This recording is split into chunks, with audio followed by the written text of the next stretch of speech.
Hey there. Hello. Hello. What are you doing? It I still am. says we're on storage. Are we in? Are we on? We're in. I'm going to add storage to it because I just don't believe this thing. So you can free up storage by deleting things in your library. So I'm going to delete. And that is not me snoring. That is the dog snoring at my feet. Are you serious? You have no idea. He couldn't be any closer to me now. His head is underneath the stool that I'm sitting on. Really? Yeah, he's unbelievable. Cute. Cute's one word.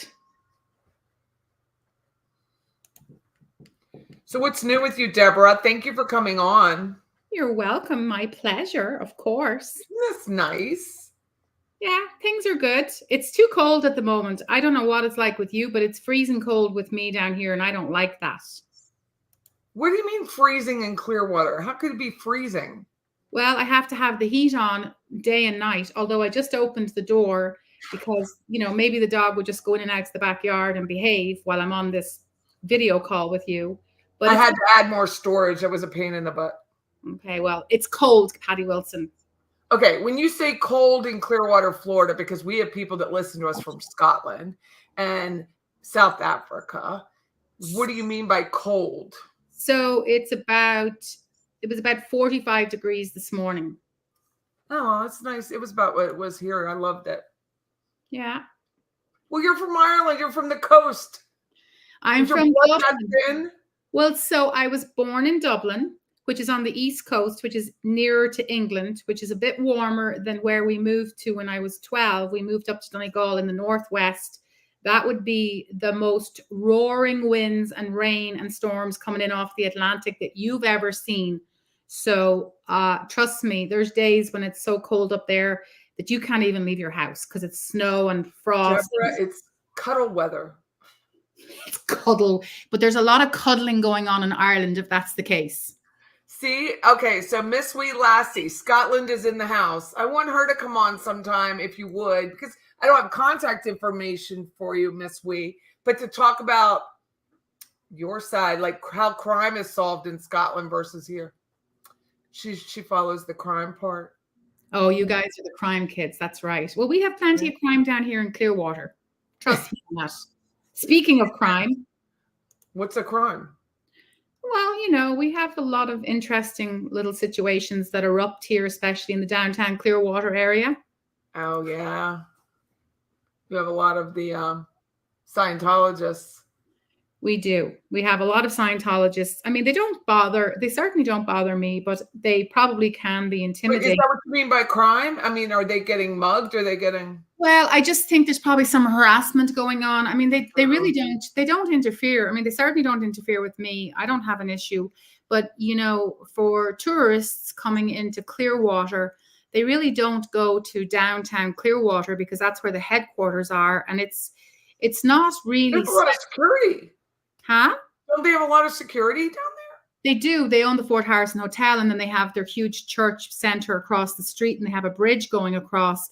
But when you're driving through downtown Clearwater to go to the beaches, there are no tourists walking around downtown Clearwater. It's beautiful. It's absolutely gorgeous. They've spent a lot of money, remodeling the streets and putting facades on and everything else.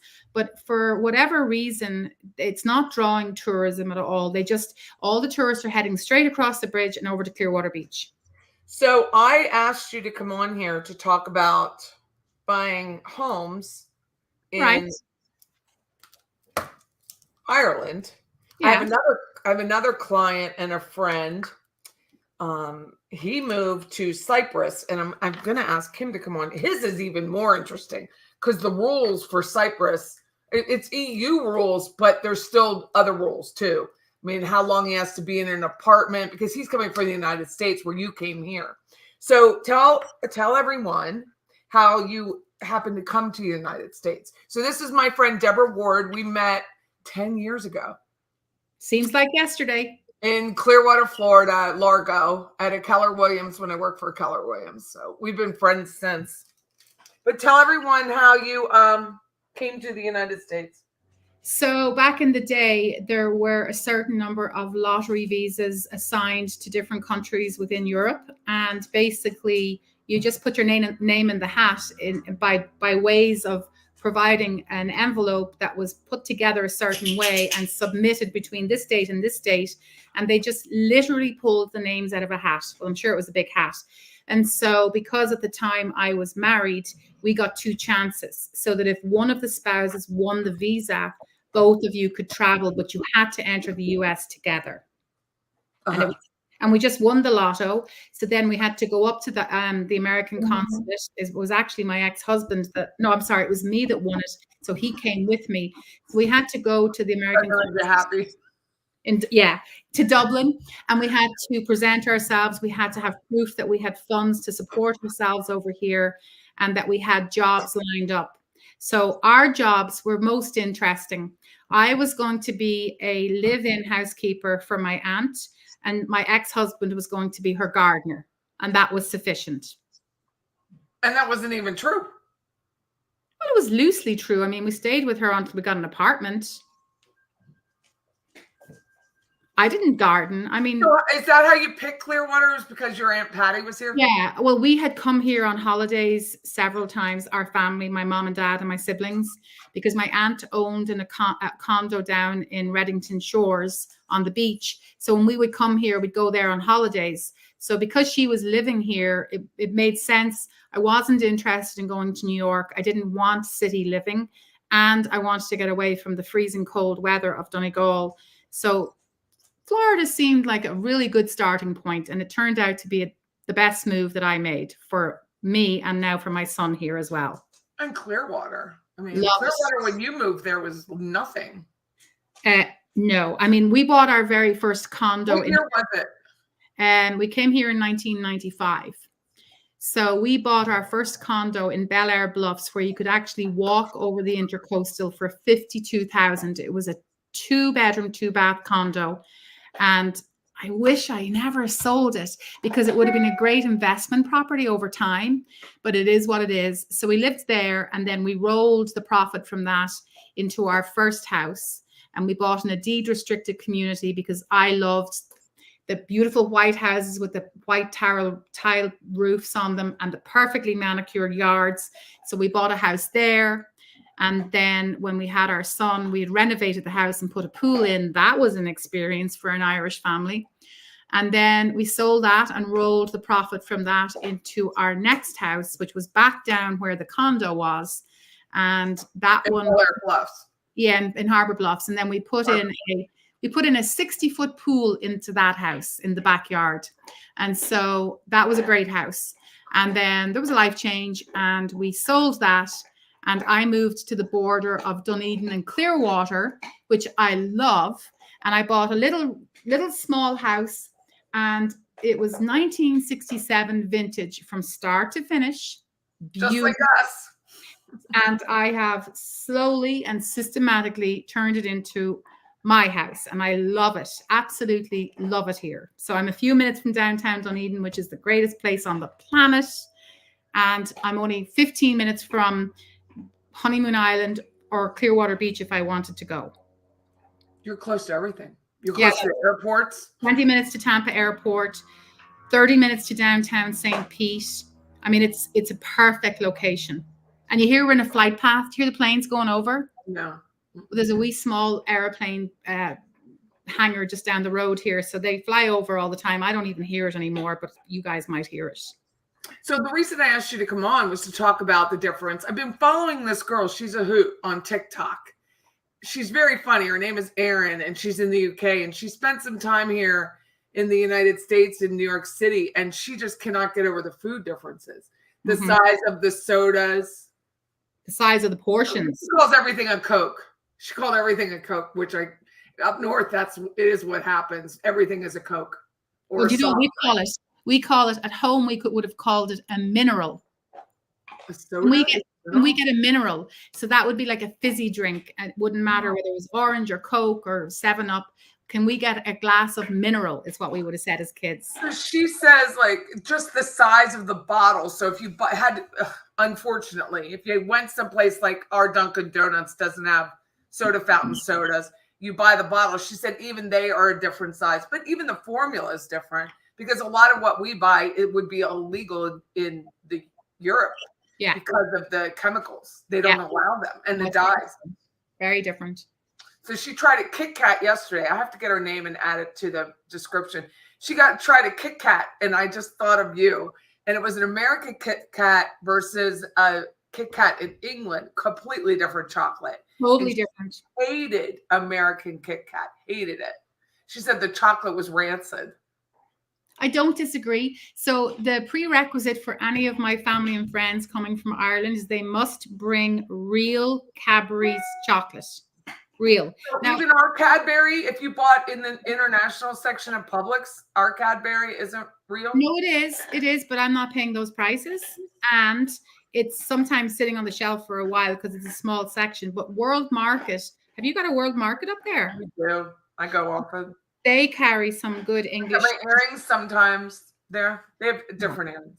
So, I mean, Cadbury's chocolate is always missed. Although I will say this year, I was able to buy an Irish Cadbury's selection box for Emmett on Amazon. Oh, nice. And yes, Galaxy chocolate is the best. I agree. It's the best as well. Is it like a Cadbury? Because I like a Cadbury egg. Yeah, but is that Hershey's Cadbury or is that Cadbury's Cadbury? It's probably Hershey's Cadbury. Because Yeah, Hershey bought Cadbury. Yeah, no. You want to get the cream egg. Sweet? Is it too sweet? Is that what you mean? Your chocolate is kind of chalky. You'll have to share your chocolate with me next time I come down. I might. Yes, dear, I will, of course. I will, of course. Well, okay, so we went to that really fancy Williams something chocolate around the corner. William Dean's chocolate. Is that more like no, that's not even it either. No, it's just kind of a luxury chocolate. I mean, it's very lush, as you would say, and they're bloody expensive. I think they end up being like beautiful. I mean, it's artwork to me. Yeah, that's what I'm saying. It like artwork. You're just buying the presentation, but I mean, those things are like $4.50 a piece. I mean, they're nice once a year as a treat, but otherwise, pass. I'll just take the regular artwork. They look like they were hand painted. They doesn't look like it went through the conveyor belt. Well, and they have a whole class that you can take on chocolate making right there on the premises. So at our Publix, like I went yesterday, and I do buy items out of the international section. I'll tell you what I wanted. I bought extra though. So they had, I love these from a long time ago. They're like a cracker, like a sweet cracker with currants in them, but we used to be able to buy them. Nabisco had it with raisins. I love the package of my car. Are they shortbread cookies? So are they round and kind of like little? No, it's a wafer like cookie. I gave up bread for Lent, so I'm really, I'm on the unleavened rule right now. So I had that, but it really reminded me of my childhood because Nabisco made a raisin wafer very similar to that. And then I bought, because of this girl in another TikTok, which is Norma and Jess, which is a girl with her grandmother, right, in England.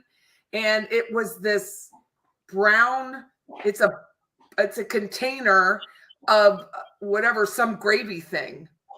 So it's dried, and then you add hot water to the gravy. Yeah, instant gravy. That would be granules. We would call that. It's really good. So I'm going to try it tonight.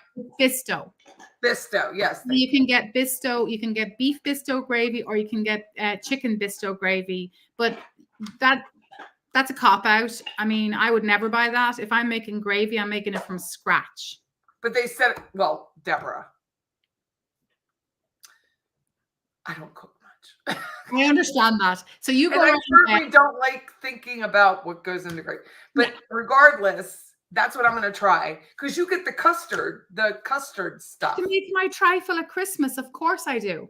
Bird's trifle with bird's custard. Bird's custard, which they have at the Publix as well. Yes, you can get it there, or I sometimes get it on Amazon, and it goes with our trifle at Christmas, and that's non-negotiable. So that would be kind of like you guys at Thanksgiving with your stuffing, your pumpkin pie thing. Yeah, that's really not covered in cinnamon. Well, in South Florida, and not in the South. It's more sweet potato, which I'm not a fan. Either one is a pass for Deb. Okay. I don't like cinnamon. Where this girl, she's a young girl. Anyway, she had a Cinnabon, and you would have thought that she was alone with her boyfriend. She was just moaning over a Cinnabon. Yeah, pass. You don't like cinnamon. No, you guys cover everything in cinnamon over here. Those round buns. It's good for your blood pressure, Deborah. That's fine. I'll pass. I'll take something else instead. It is. It is. It's good for your blood pressure. So I thought it would be interesting. So I did a lot of research, and you're going to tell me whether my research that I did is incorrect. Sure. Okay? Because that's what we do. We correct each other. It's our friendship. Nicely. Okay. So an Ireland transaction, it's called a conveyance. It's very different. Mm-hmm. There's the pre-contract stage, the contract stage, the exchange of contracts, and then the finalization. That's very officious sounding to me. So in layman's terms, the properties go on the market. Now, of course, when we talk about the city, Dublin City, it's pretty much got its own market because of the city. But when you go into rural Ireland, it's the same process, but it's not as crazy as it would be in the city. So the property goes on the market. I spoke to my aunt yesterday. Her son was trying to buy an entry-level house in the suburbs of Dublin City, so he and his wife can actually ride their bikes into the city centre, because our city is small, our roads are narrow, we're not set up like here, okay? And it's a very busy city. So they were buying in Crumlin, which back in the day when we were kids living in Dublin, it was, they would have been what we call council houses, which would have been for low-income buyers at the time, and then you could buy them back from you could buy them out from the council. Is that mean it's owned by the town? Sort of by the municipality, and then it would be for low-income housing, and then you could buy it out. You know, you'd pay a small rent, and you could buy it out over time. Well, over time, those homes now have transferred just to be regular, you know, resale real estate properties. So they bought a 3-1. I believe it's less than 1,000 square feet. It's in 1980s condition. And there were a line of people waiting outside the gate of the house to go. It's a terraced house as well. So there's a house each side of it. And so there were about 16 or 17 couples lined up outside to view the property.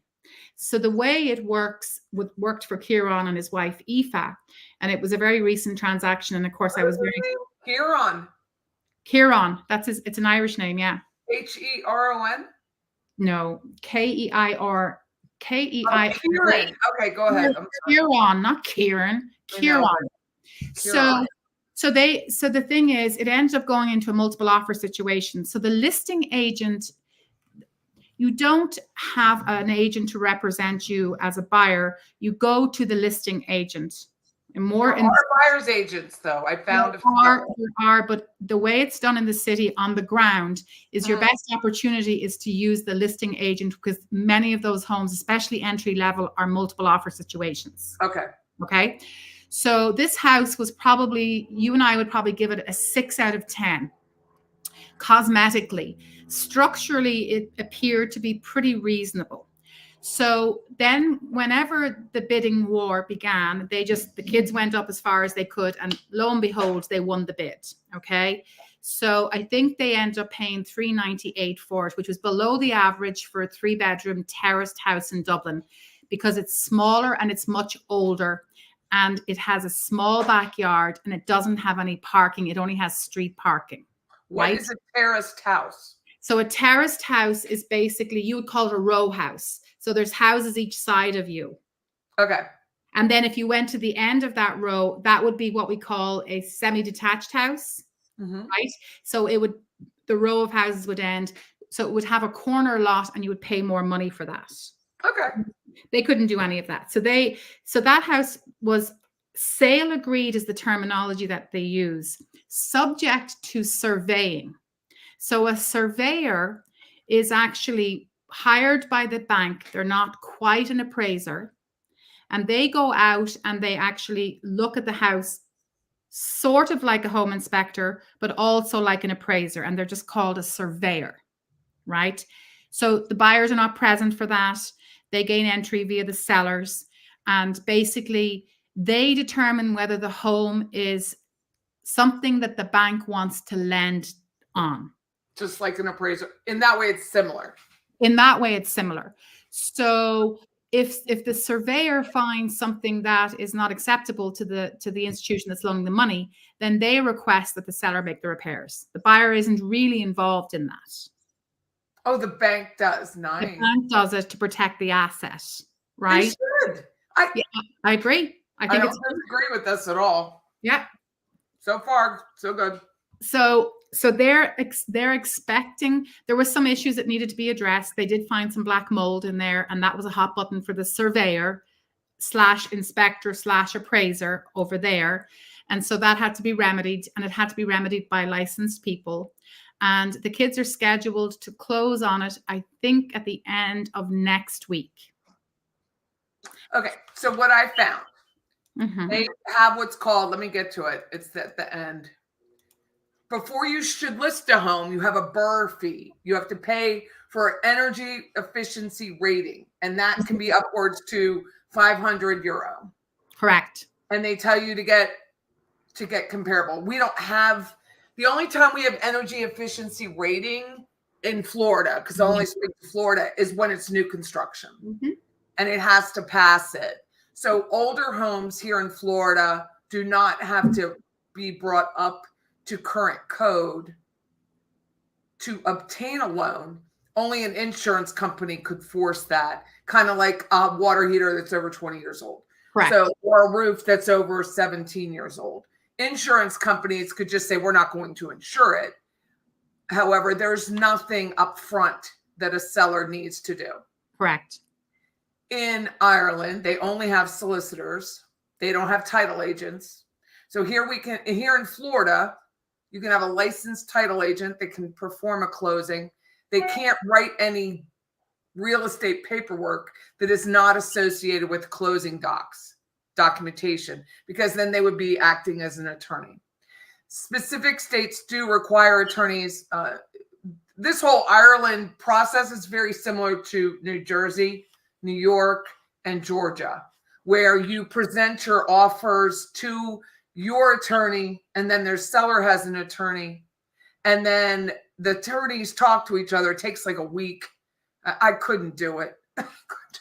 I'm like, and the attorney had, even though all the contracts are still boilerplate, like they are here in Florida, boilerplate means just, we're not changing the verbiage as a real estate agent. We don't change that. What are they reviewing? But they certainly are getting paid. So those attorneys have really good lobbyists, of course, in their state houses, and those state houses are full-time state legislature. We're here in Florida, they only work like 4 months out of the year full-time. So that's really nice, because they don't have to sit there 12 months out of the year thinking of things to support their reason for existing. We have surveyors here, and they're going to survey the property, but their surveyors are a little bit different. Their surveyors are what Deborah said, but they have inspections, and it's called an engineering inspection. Yeah. Where it's above what our home inspector would be. It's a bigger license. They do have stamps that goes to the registration office. They take lots of taxes when you buy a house. When you buy a resale, there's no VAT, and VAT is a European Union tax. When you buy new construction, there is a VAT tax on new. Our doc stamps, it depends. It can be 0.25% of $100, or it can be 0.75, depending on if you're the buyer or the seller. In Ireland, both sides pay 1% up to $1 million. Why Ireland and all these countries pretend like they don't have any cash is beyond my comprehension. Well, there's literally tax it all. It must all go to Belgium, and Belgium just screws the rest of the European Union, because there's no reason with this vast amount of money that they're taking on real estate. So they do have buyer's agents, and some, I think the first one was in 2000. So in 2000, and then I know Keller Williams went over there since we belonged to Keller Williams, since I did. And they also have buyer's agents, but you're an employee. You're not an independent contractor, as most of us are here in Florida. But there is commission. They do, which I think, did I say that? They can go upwards to flat fee, just like here we can have flat fee. Or up here, you know, locally, I see almost 8% commission here locally. It depends on what you're doing. It depends on what you're doing for the property. The seller here still, for now, pays both sides. The commission is split and the seller is aware of it. People act like the seller doesn't know it. The seller signs a listing agreement that says we have to share the commission, right? As a listing agent, we share it with the buyer's agent, and there's no tax on the real estate agent services. In Ireland, much like the rest of the EU also charges this. You have fees upwards to 1% of the purchase price, can be 1.5%, can be 2%. Flat fee is becoming more popular, where they'll have like a menu of services. This is what you get for €37.50, and then this is the cost. But they also pay a VAT tax. The one thing I liked about it is they have performance commission. So if I say the house is, I can sell it for $400, and everyone else says it for $350, so we listed $350. But if I get $400, I get bigger commission on that additional $50,000. I like it because we do. So here's a comment in general. So my cousin Jennifer, as you know, was involved in the estate sale of her mom's house, and she lives in a very desirable area in Dublin, in South Dublin, highly desirable, 4-bedroom, 1.5 bath, which would be premium for that era, 1-car garage in a nice conforming subdivision. Now her house was in below average condition. Okay, so it was going to need to be remodeled entirely. All right. Your aunt. Yeah. So my mom's sister. So and she was a smoker, so the house was drenched in smoke on the inside, and so needed all new windows, everything. Just it was a block construction, but it was the location. It was on the Lewis, which is the fast tram into the city. It was also on the main bus drag as well. It was a phenomenal location.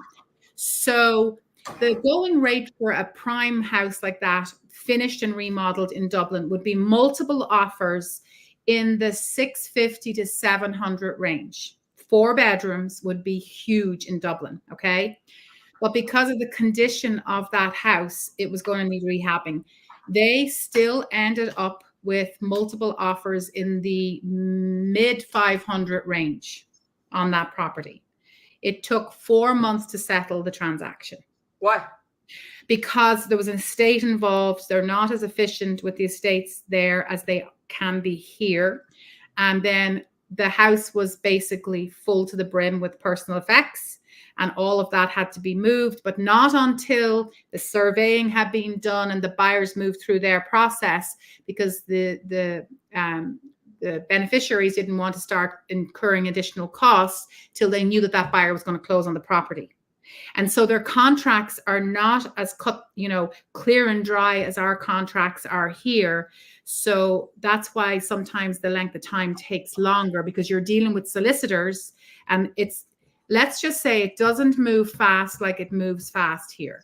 Well, some other states do not move as quickly. And I'm going to go back to New York and New Jersey. Okay. Louisiana still runs by French law. So, yeah, they do. I don't know what all the determinations are or how it makes a difference, but I do know that a Louisiana closing is well over an hour. Oh, my word. I know. We're very spoiled. And I think about, well, let's go up to, Patty can go back to Pennsylvania, retire up there and freeze my buns off. But then I'm like, no. Mm-mm. Why would you? Well, not only that. I mean, it's really hard to sell in the winter. And then the rules are just different. The contract rate's different. It's just different. And I'm so embedded here. And even in Georgia, there's agents that have both license. Right. And our friend Stephanie, you've met Stephanie. Yeah. She has Alabama as well. And I'm like, it's just a lot. It's hard enough to be a realtor and an appraiser and a broker. It's just hard. So yeah. I just don't. Wearing 3 hats is a lot, but it also it's a fabulous tool to have in your toolbox when it comes to certain situations in real estate.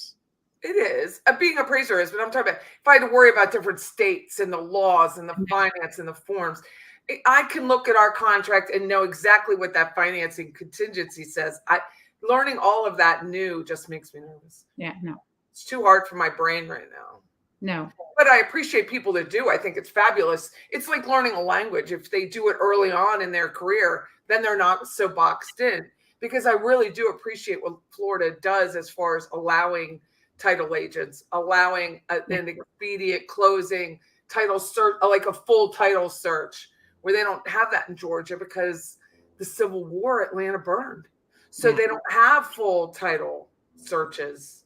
They do now, depending on if it's new or not. But the old homes, they can't provide that. Yeah. So it just depends. But so I looked at some websites, which I thought was fun. And here's the property. I'm going to present this screen. So this is just a survey company. Surveying is in property. So they look at the roof.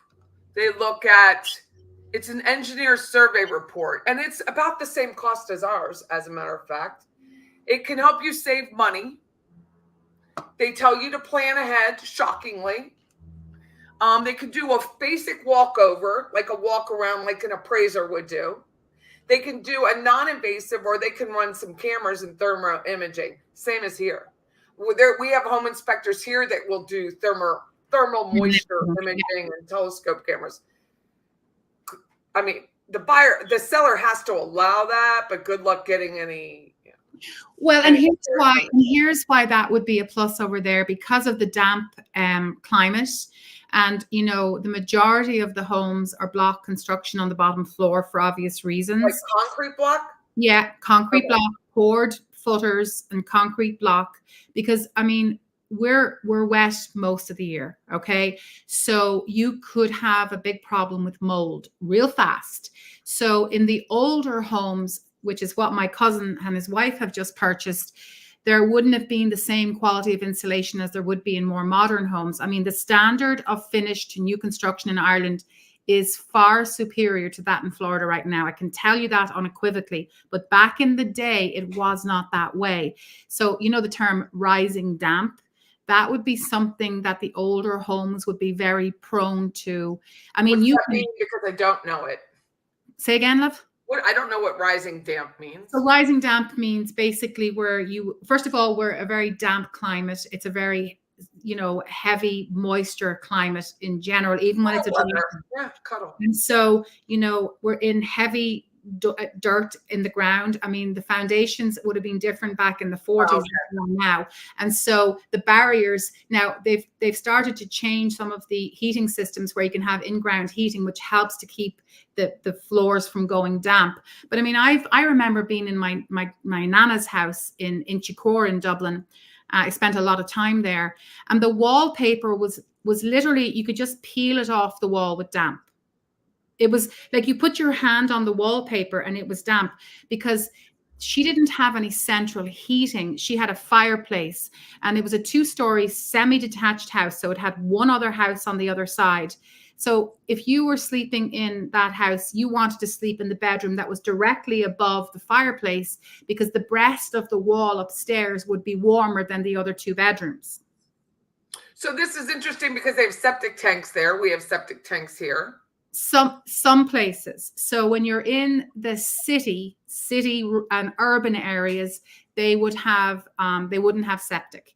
But if you're in rural Ireland, oh, heck yeah, you're having septic. In fact, we still own property in Ireland. I used to have a bed and breakfast in Donegal, and we had a piece of land next to it, and we separated it because it's got a phenomenal view of the Blue Stack Mountains and Harvey's Point, which is one of the top hotels in Ireland. It's just Loch-esque is there. It's a beautiful view. So we subdivided the property when we sold the bed and breakfast. And the septic tank, because it's on a hill, the septic tank is a giant, like a fish bowl, and it's set down into the ground. And obviously it would have to have some sort of a decline away from the house for natural flow. And it ended up being in the front yard of that property, elevated. Well, the person that bought our property just didn't bother to have it drained. It has to be drained every so often, and they actually Like here. Yep. and they would spray that slurry on the land as fertilizer. Okay, so when we were home in Ireland recently, we walked the property that is adjacent to that. Actually, it was 2 trips ago, and there was raw sewage running into our property. Now, On purpose? because he hadn't emptied the Oh yeah. So because they're environmentally, really very environmentally friendly now, I contacted my solicitor over there and I said, we need this fixed, because that's a huge environmental problem for us. If we wanted to develop that piece of property or sell that property with planning permission, it would be a premium lot. Right. And so the process, you don't go knocking on that person's door, even though we sold him the house, which was a business. You basically have a solicitor send a letter saying, it has come to my attention that your raw sewage is running into the adjacent lot. This is I can't remember. I think it's called, is it EPA over here? It's something. Yeah, EPA. Yeah. So it's the equivalent of the EPA over there. And he was given a period of time to get it done. So I had some friends of mine go and check that it was done and put the Wellingtons on and plod up the hill to look, and it had been taken care of. Okay. So in rural Ireland, it's not as stringent as it would be in the urban areas. Well, same here. Same. Yeah. Northern Florida, especially like Madison. It depends on which county, of course. Right. McCulloch County, which is where our favorite criminal is, Charlie Adelson. They're very, very protective with their septics because of the springs, McCulloch Springs. Sure. So it's a natural resource and the water is beautiful. So you don't want that. So just to there's more people on. So I'm going to reintroduce myself. I'm Patty Wilson. I'm co-host of Patty's Playhouse, the radio show. And I asked my friend Deborah Ward, who's a real estate agent with Keller Williams in Clearwater, Florida, to join me because she is from Ireland and she knows Irish real estate. And I thought, how fun. I've been watching these TikToks. I'm like, I could have Deborah on and really go into it. So, because I like to be in the weeds. I like to learn. So someone is asking, well, they're talking about a girl named Sue says, we were fortunate to have a dual agent in the 90s when we bought our current home. The seller paid the closing costs and repairs to the home inspection. That is nice. Mm-hmm. However, in Florida, which is where we're located, I'm in Tallahassee and Deborah's in Dunedin, Clearwater area.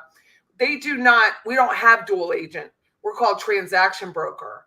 And the transaction broker's job is to just monitor and work the transaction. We don't represent individuals. You can be a single agent, which is what Deborah is most of the time. I do not appreciate the single agent responsibility because it includes obedience, and I'm not obedient. So I'm like, I don't even obey my husband. I'm not obeying you, the client. So we don't, in our office, we're all transaction brokers. And I've talked to the agents about that. And we talk about it, a couple times a year and just reiterate we're a transaction. So you have limited confidentiality, not as full responsibility, but that obedience thing, as long as they have that in there, I'm out. I mean, you're a complete fiduciary, without the pay. I mean, if you paid me like attorneys got paid, I'm in, but we're not. So yeah. I'm not. But anyway, it really runs what the broker wants you to do when you work with the broker. So back to your cousin's house that they're buying, closing in a couple of weeks. What would that run in? Jay is asking, what would that run in US dollars? The price of that home here, knowing your area, you can only go by your county. So it would be probably about $450,000 US dollars. Now it's a steal in terms of its location in the city of Dublin. You can literally ride your bicycle, which is the fastest way to get from Inchicore into the city center. So it means this couple don't have to buy a car, right? So it's actually a value priced. If that house had been remodeled, and crispy and all ready to go, you would probably be looking at in the mid 500s with multiple offers. And it's on a corner lot as well. So it's a terraced house, so it doesn't have a side yard.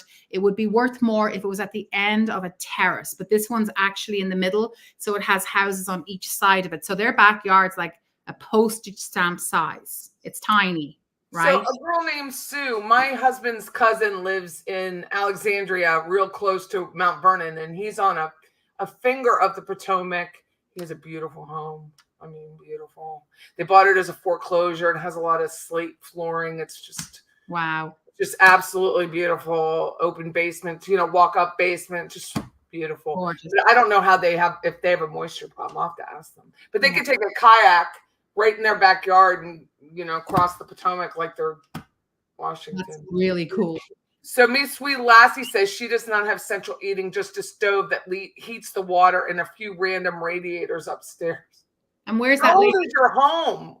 How old is your home, Miss Wee?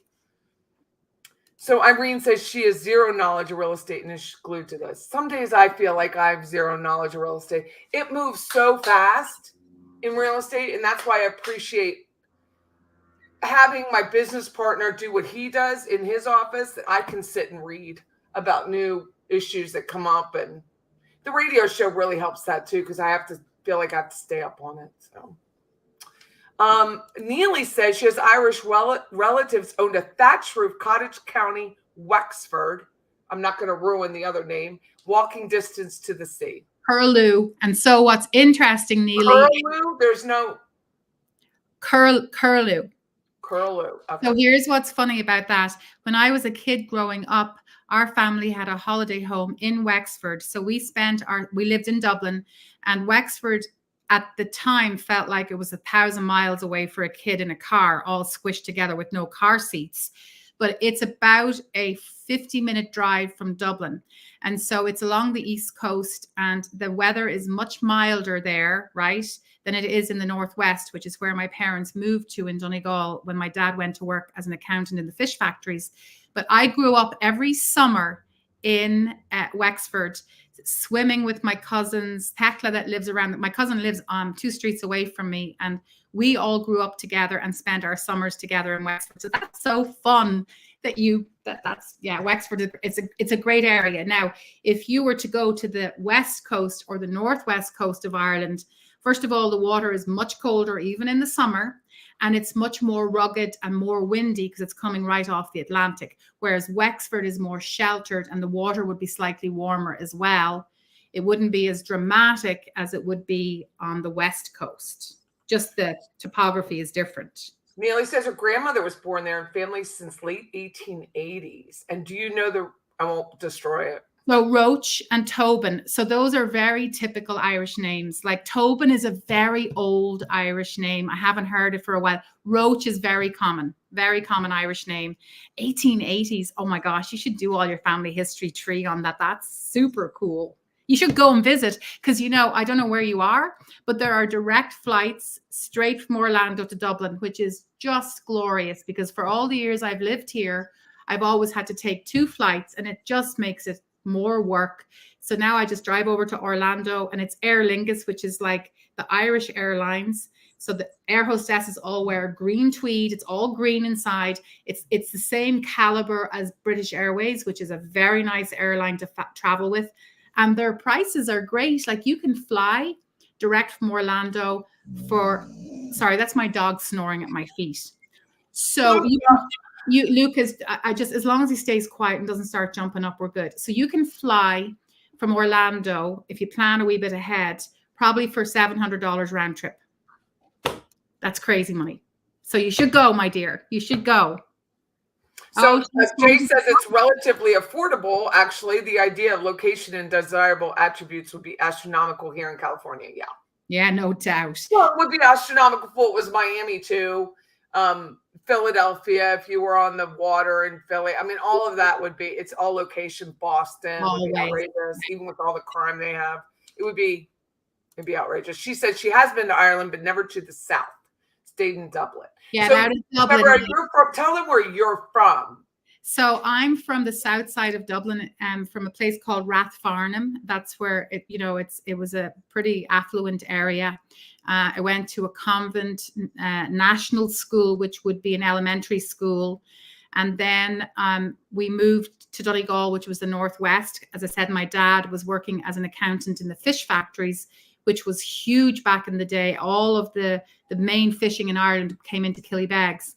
So the country, the city slickers moved to the country. I mean, it was a culture shock from start to finish.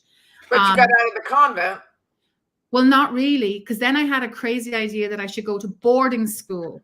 Okay. Which was a convent.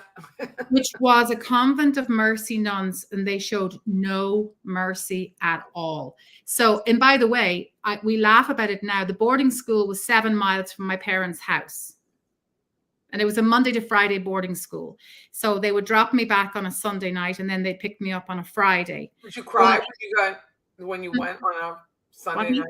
Did you cry? I would have cried. No, I just went stacked with stuff from my tuck box. But those nuns, look, they did a number on me. They asked my parents to turn me into a day student because I was just a little challenging. Well, they wouldn't let us have a shower. Like, go figure. Now we're way off on a tangent. So the convent was a beautiful building, and it was attached to the boarding school. And then the actual... What was the name of it? Mercy Convent. Sacred Heart Mercy Convent in Ballyshannon. Whatever. It's gone now. But it is? Oh, of course it's gone. The nuns are nearly gone now too. So the thing is, so they wouldn't allow us to have a shower, and they wouldn't allow us to wash our hairs. Now we're all, in our teens. Okay, so think about that. Now they had showers and bathrooms, but you just weren't allowed to use them. So then that would force us to wash our hair in our cubicles after night with cold water, I might add. And you'd have somebody on watch to do it, right? And we would have this little knock, and we'd knock on it was a whole thing. I always got caught because they could smell the shampoo and conditioner.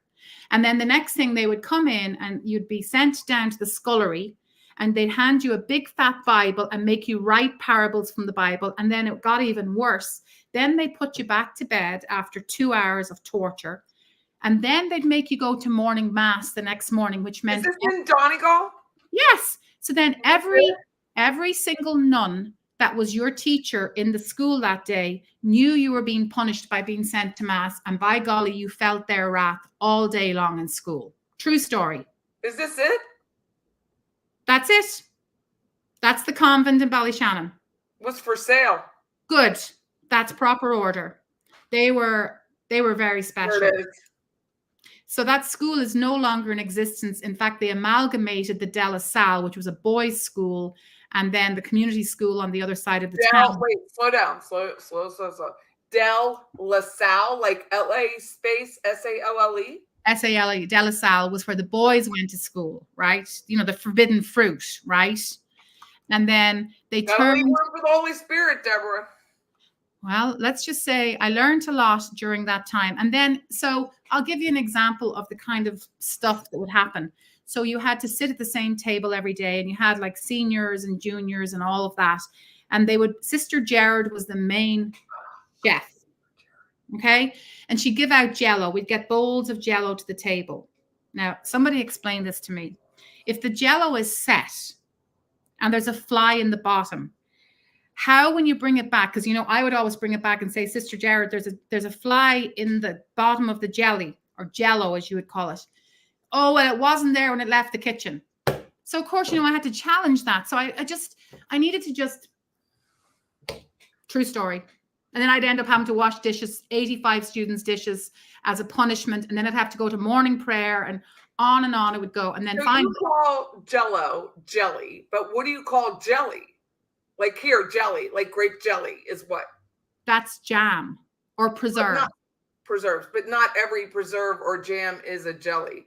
Like ours is just sometimes the juice they jelly. Yeah, no, we don't do that. You don't have that. We have I love grape jelly. We have the bits. No, we don't have grape jelly. And peanut butter we don't do either. No. We might do it now, but we didn't do it as kids. I came over here and I was like, am I buying this stuff to give to my child, a peanut butter and jelly sandwich? I guess I am. Yeah. It's delicious. Don't pass. Don't eat anything peanut buttery in my life. I'll eat peanut. So you don't have grape jelly. I know you have marmalade, but you don't have grape jelly. No, we You have grape jam. Maybe. I'm not buying it. You don't even eat jam? You preserve? I eat raspberry jam or strawberry jam or blueberry jam or ginger jam on toast with butter, always with butter. Yeah, she puts butter on a ham sandwich. Butter goes on every sandwich. You guys do things funny over here. Oh my gosh, look at this lady. What's her name? We didn't win the lottery to go to Ireland. Okay, hold on a second. I had to go through Catholic school. She gets it. They can be ruthless. I went through Catholic school, but I was a sucker because my parents told me that if you got in trouble at school, you got double trouble at home. So I never got in trouble, ever. Oh, I was always asking questions and asking. My dad had a belt named Patty. It was not happening. I just didn't get in trouble because I didn't get in trouble at home because I didn't get in trouble at school. So even now, that's why I'm such a rule follower. It's such a hard thing for me. But I wasn't breaking. Well, I was breaking the rules, I suppose. Breaking rules, Deborah. I'm asking about how the fly is set in the bottom of the jelly, and she said it wasn't there when it left the kitchen. I think that's a fair question if you say it respectfully. Did you say it respectfully? Of course I did. And Sister then Gerard. So then we were only allowed to watch one TV show every week, all of us in the repertoire. I don't remember all this. Because it's like it happened yesterday. How old were you when you went there? From 12 to 15. Oh, that's why you remember. So we had what we called tuck boxes. So everybody had, you would call them, oh my gosh, her mother was a convent dropout. I hear you, girl. I totally hear you. So we would have these we would have cookie tins called tuck boxes. And my mother tried the butter on the sandwich thing. I used to eat only the filling. She never got that that's hilarious. Yeah, I get it. So we would be allowed to bring our tuck with us to boarding school, like crackers and jam and cheese, okay? Because they weren't giving us any of those luxuries when we were there. So we'd be watching the Top of the Pops, which was the only show we were allowed to watch, which was the top 10 songs for the week, right? We'd all be sitting in the refectory facing the cabinets where the just got their start was Top of the Pops. Top of the Pops, right? And we're sitting there one night, and the next thing I see rats running along the cabinets. So out of the 100 or 85 or 90 girls there, who do you think had to go into the kitchen and tell them there's rats on the tuck boxes? Would no one else do it? No, but you have to understand, Patty, I came from the city. I was brought up more confident, let's say a little more direct, a little ballsy maybe, sorry about the word, than most. Because the convent girls were well behaved and didn't question. Have you met me yet? So of course I'd go in. You were like that. I wasn't like that as a teen. I was nothing like I am now. Pre-divorce and post-divorce Patty are completely different Patties. You wouldn't even, it's just completely different. Yeah, so I'm just telling you, then after those 3 years, we decided I should be a day student. And then I finally left and went to the Abbey Vocational School. Top of the Pops, she knows it. It was Thursday. What do they have? I mean, it was the top 10. Vera, and you have like Vera. I love Vera. Like Bay City Rollers was one of the top ones at the time when we were there. I mean, and you could have heard a pin drop in the refectory. There wouldn't be a sound out of us. And that was the only TV we were allowed to watch. And then I'd been over here. Funny. Then I'd been over here on holidays, and I bought a little tiny black and white TV that was like maybe 4 inches or 5 inches square, and it had a radio and a clock, right? So it was contraband. Well, sure, of course I took it into the boarding school, and I had it underneath my bed because our beds were on wooden platforms. And I would go in under the bed and stick the aerials out through the door and be watching black and white TV underneath the bed. So Dusty Springfield was the first act to be featured on the show, and I love Dusty Springfield. I don't even know who he is. It's a girl. And I don't even know who she is. She had breast cancer. And then the Rolling Stones were the first group to appear on the show. On Top of the Pops? Mm-hmm. What's that? Rolling Stones? I'm not making it up. What year was that? Oh, they don't say in that picture. That picture is a different picture. I'd have to look. So I would have been 19. I would have been. It would have had to be in the 60s because they've been around that long. Well, I was not in boarding school until 1979, 80, 81. Yeah. So what's up with you? Okay, so we'll talk. We're done real estate. What's up with you all on your Christmas specials? Like a Christmas special like Gavin and Stacey. I love Gavin and Stacey. Mm-hmm. Gavin and Stacey, if you're here in the United States, that's where James Gordon got his start here, was because of Gavin and Stacey, and he did the car karaoke with George Michael, who is in Wham. Fantastic. But everything is like, we have a Christmas special. Like, it's a thing. So Christmas, the best way I can explain it to you is our Christmas is as important to us as your Thanksgiving is to you. Like when we have Christmas here, it's a week off, period, the end. Like I see that a lot of folks here they'll take Thanksgiving week because that's their week. Christmas is secondary, but because we don't have Thanksgiving, we only have Christmas. Like all of the factories and the big businesses are all closed for a week or two over Christmas. Oh, 2 weeks? With pay, honey, with pay.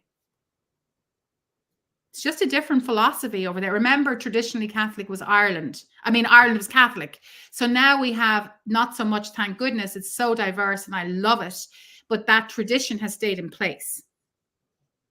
Yeah, it's a big party for 2 weeks. Why do you think when I go home to Ireland, I want to go home for 2 weeks at Christmas? A week? No, that's not going to work. Well, first of all, I wouldn't pay all that and travel all that and do all that unless I was there for 2 weeks. Yeah, no kidding. I mean, you have too many people to see. It's too hard to get over there back with work and that kind of thing. Yeah. Well, I mean, you can work remotely. I mean, as long as the time. Thank you for this, Rebecca. Lori Page, there's a pair of billboards up spotted on Appalachian Parkway and the corner of Magnolia and Park Avenue. So Lori Page, Deborah, is a girl that I've living in Tallahassee, which is our large group. We're almost 49,000 now. Huge. And this poor child of God is 12 years old and has been missing since last June. And I didn't tell you a lot about it.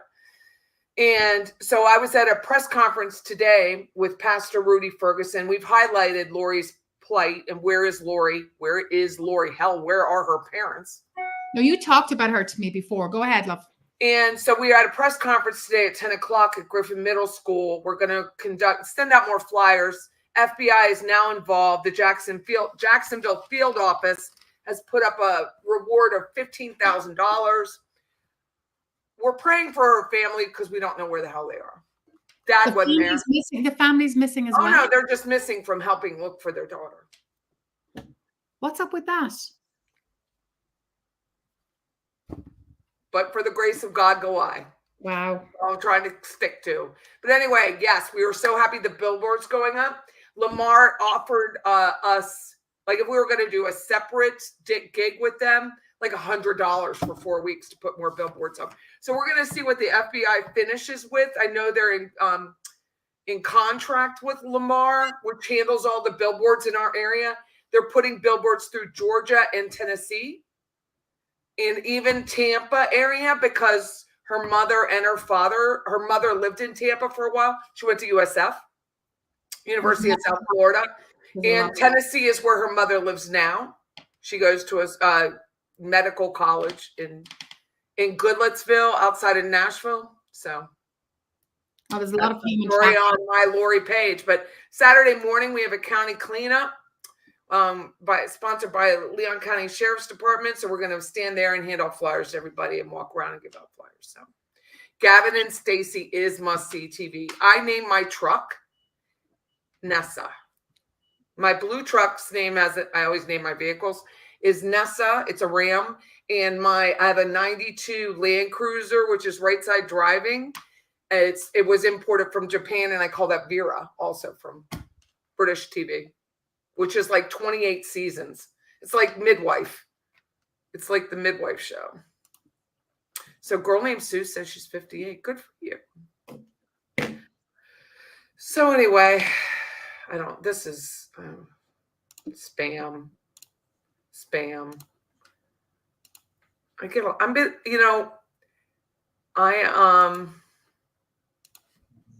get more views now, so I get more bots. Yeah. I got a bot, Rebecca. I'm excited about the bots because that means you have more views. Is that not ridiculous? That is ridiculous. It's like an oxymoron. But I am. Oh, thank you, Miss Wee. She said she's been retweeting the police notices on Lori that have been showing on her timeline. Thank you very much. Sharing is, if nothing else, I mean, I don't know if the mother watches this or the father. I don't know, and I don't care. But putting pressure wherever that needs to be in that small neighborhood where she grew up between Griffin Heights and Continental Court, where her father's townhome was, someone knows something. She didn't just vanish without someone not knowing. So she's either being harbored willingly, like she doesn't want to go home, or harbored not willingly, perished, or hurt herself. But as a 12-year-old, you don't get to decide where you live. So you don't get to voluntarily walk out the door. If someone is helping her, they are committing a felony, right? By statute. So they need to step up and call anonymously. 850-656-0009. I've had a couple anonymous tips. Then I say they're anonymous, and I call the detective, whose name is Childers, and I say, I have an anonymous tip. And she said, can you give me the number? And I'm like, what's the point of being anonymous? Of course not. She's like, it doesn't hurt to ask. I'm like, fair play, but anonymous is anonymous. And Vera is a fantastic show. It's like our American Columbo. It's very much the same model of Columbo back in the day. Getting the bots makes me happy. So back to Irish real estate. I mean, it's really not much different. It's very similar to where I think they want things going. Of course, they want the listing agent to drive everything about the real estate transaction and not have as many buyer's agents. And they want to cut the fees. Well, they really want to cut the fees. They need to look at the bank fees. That's where the fees need to be cut. And some of these title agent fees are outrageous. I mean, a title agent can make $2,000 plus the commission on the title insurance. Yeah. Per transaction. And here's something that's kind of changed in Ireland over the years, and it's very interesting because I was sharing this with you before. So there's a lot of new construction because, of course, we still have a lot of available land outside of the cities and in the suburbs, and certainly in Ireland, right? And you don't have to be a citizen to buy there. No. So in Donegal town, which is where I spent most of my adult life, it's a phenomenal sprawling town around a diamond, which, by the way, is not a diamond shape. It's a triangle, but it's called a diamond. Don't ask. Okay. So it's kind of the gateway to the northwest of Ireland, and it's very desirable because it's kind of central to the whole northwest. So they're building subdivisions of new construction, beautiful, very modern, super slick homes. You are no longer allowed to have a fuel burning fireplace in your house. Period. The end. Now, remember, in Ireland, King Charles. What now? Thank you, King Charles. King Charles. I know, but it's Europe, but it's the whole thing. It's like, they're not part of the EU, remember. I know you aren't, but it's still the whole big eye roll by one big package. When one starts, we can tax this, then this is going to get taxed. So here's what's interesting. So at one point, I'm going to show you a picture. Okay. At one point in my life, I was a farmer's wife. Okay. So there's a fireplace on that top left. There's not a fireplace there. Yeah. So. No, there's one over here. Yeah. So now they're not allowed, but they're all older construction, right? So anything new. Right here. Yeah. The condo, no. Yeah. So the thing is, a lot of families traditionally would own in rural Ireland, there you go, would own bogs. Now, let me tell you what a bog is for those of you that don't know. It's basically turf that's unusable for anything else. And so basically what happens is the family will go out and actually cut the turf either by hand or have it done by a machine. And the turf is like wet and spongy peat, and it gets dried and turned and dried and turned. And then it gets hauled in and it's stored in a shed, and it's used for solid fuel to warm a house. So a lot of houses would have had back boilers where you would burn a fireplace or a stove, and that heats the radiators. Okay.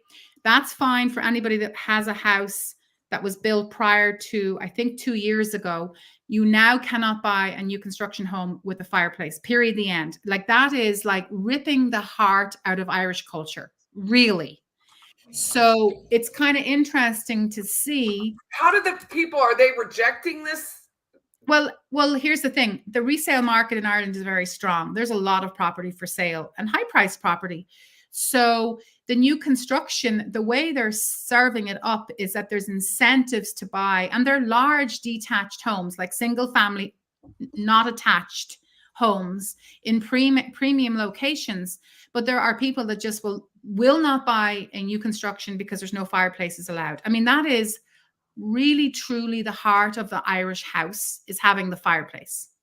Like, people cut the trees down from their land, they turn the turf, they do all of that. They don't pay for fuel. So now you're forcing the hand from a family that's self-sufficient in heating fuel to having to pay for oil or gas in order to heat their homes. Well, that's what they're doing here in Florida. Here in our dumb county, let's go back to septic. There's very poor people. We have some of the poorest zip codes in the entire state.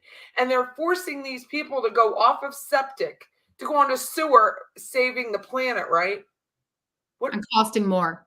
And now it's going to cost them $65. Some of these people don't have $65 a month. Well, we have grants. Do you have grants to pay their damn sewer bill? Yeah, no. Do you have that? Mm-mm.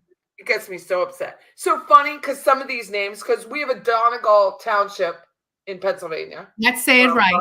Let's say and a Letterkenny is how do you say it? Donegal. That's how you say, but I'm saying how up north, like Pennsylvania. Say it's Donegal. No, Donegal. It's Donegal. But Letterkenny, there's an army base in Letterkenny. In Harrisburg, we have a base called Letterkenny. Really? Well, even here in town, we have Killarney Estates, which all the streets are Irish streets. Remember when I took you around Tallahassee going towards my house and you're like, this looks just like Donegal? Yeah. Yeah. Now stop right there. Don't move that screen.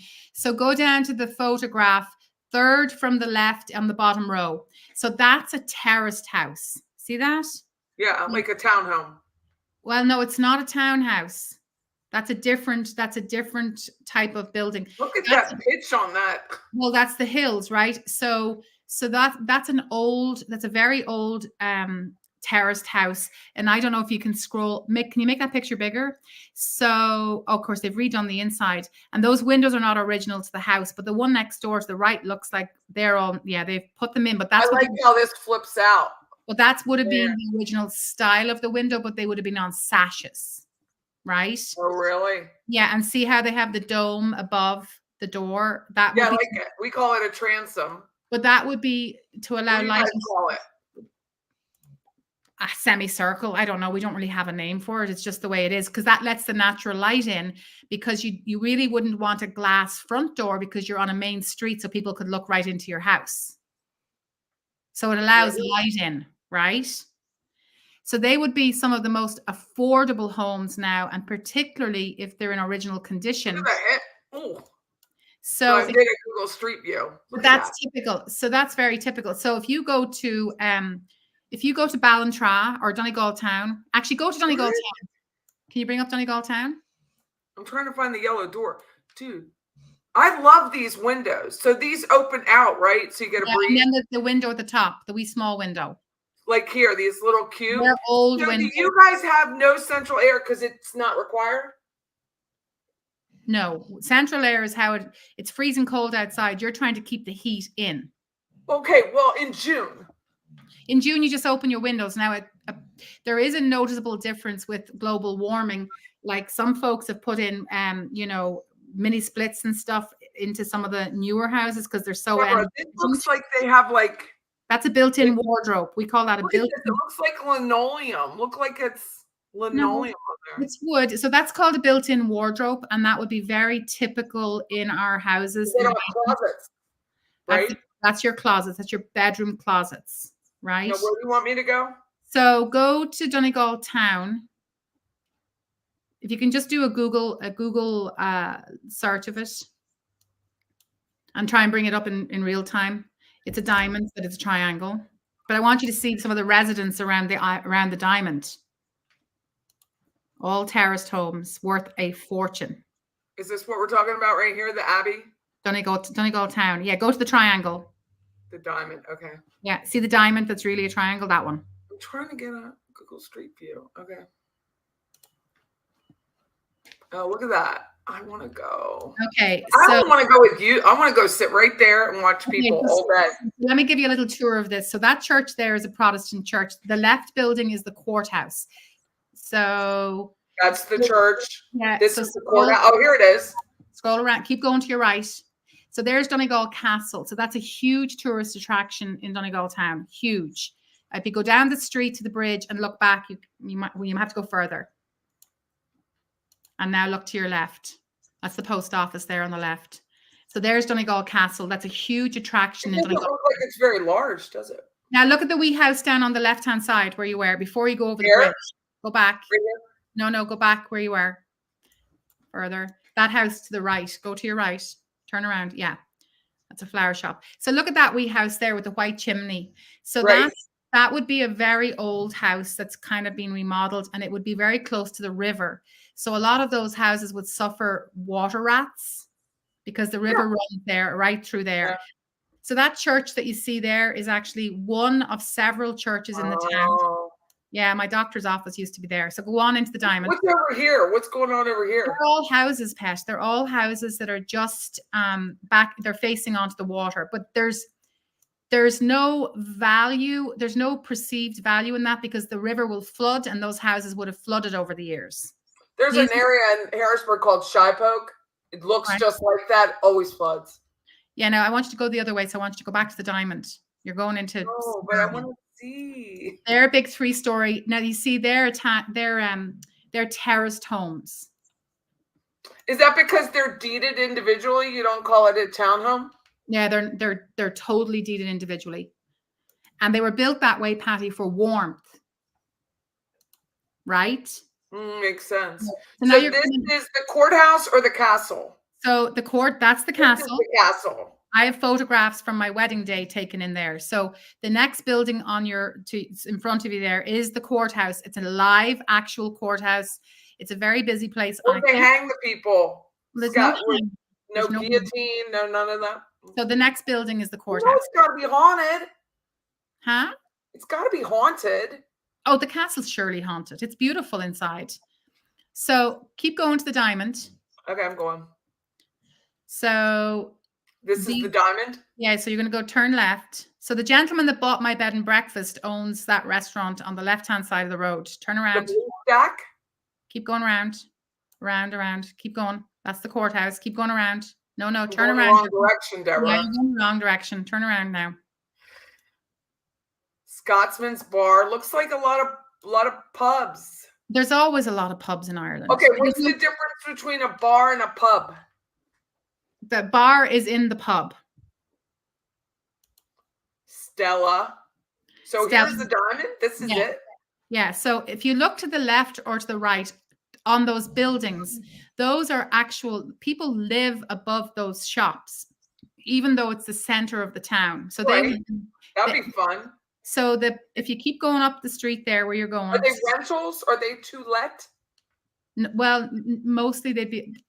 The traditional setup would have been that they would have passed down through families over the years. And then, those became like family bars or family restaurants. And then the kids, so that's the Abbey Hotel there. That's where I was married, that hotel. Really? So, yeah. So do you see the windows? All of those windows are all hotel bedrooms. I like it.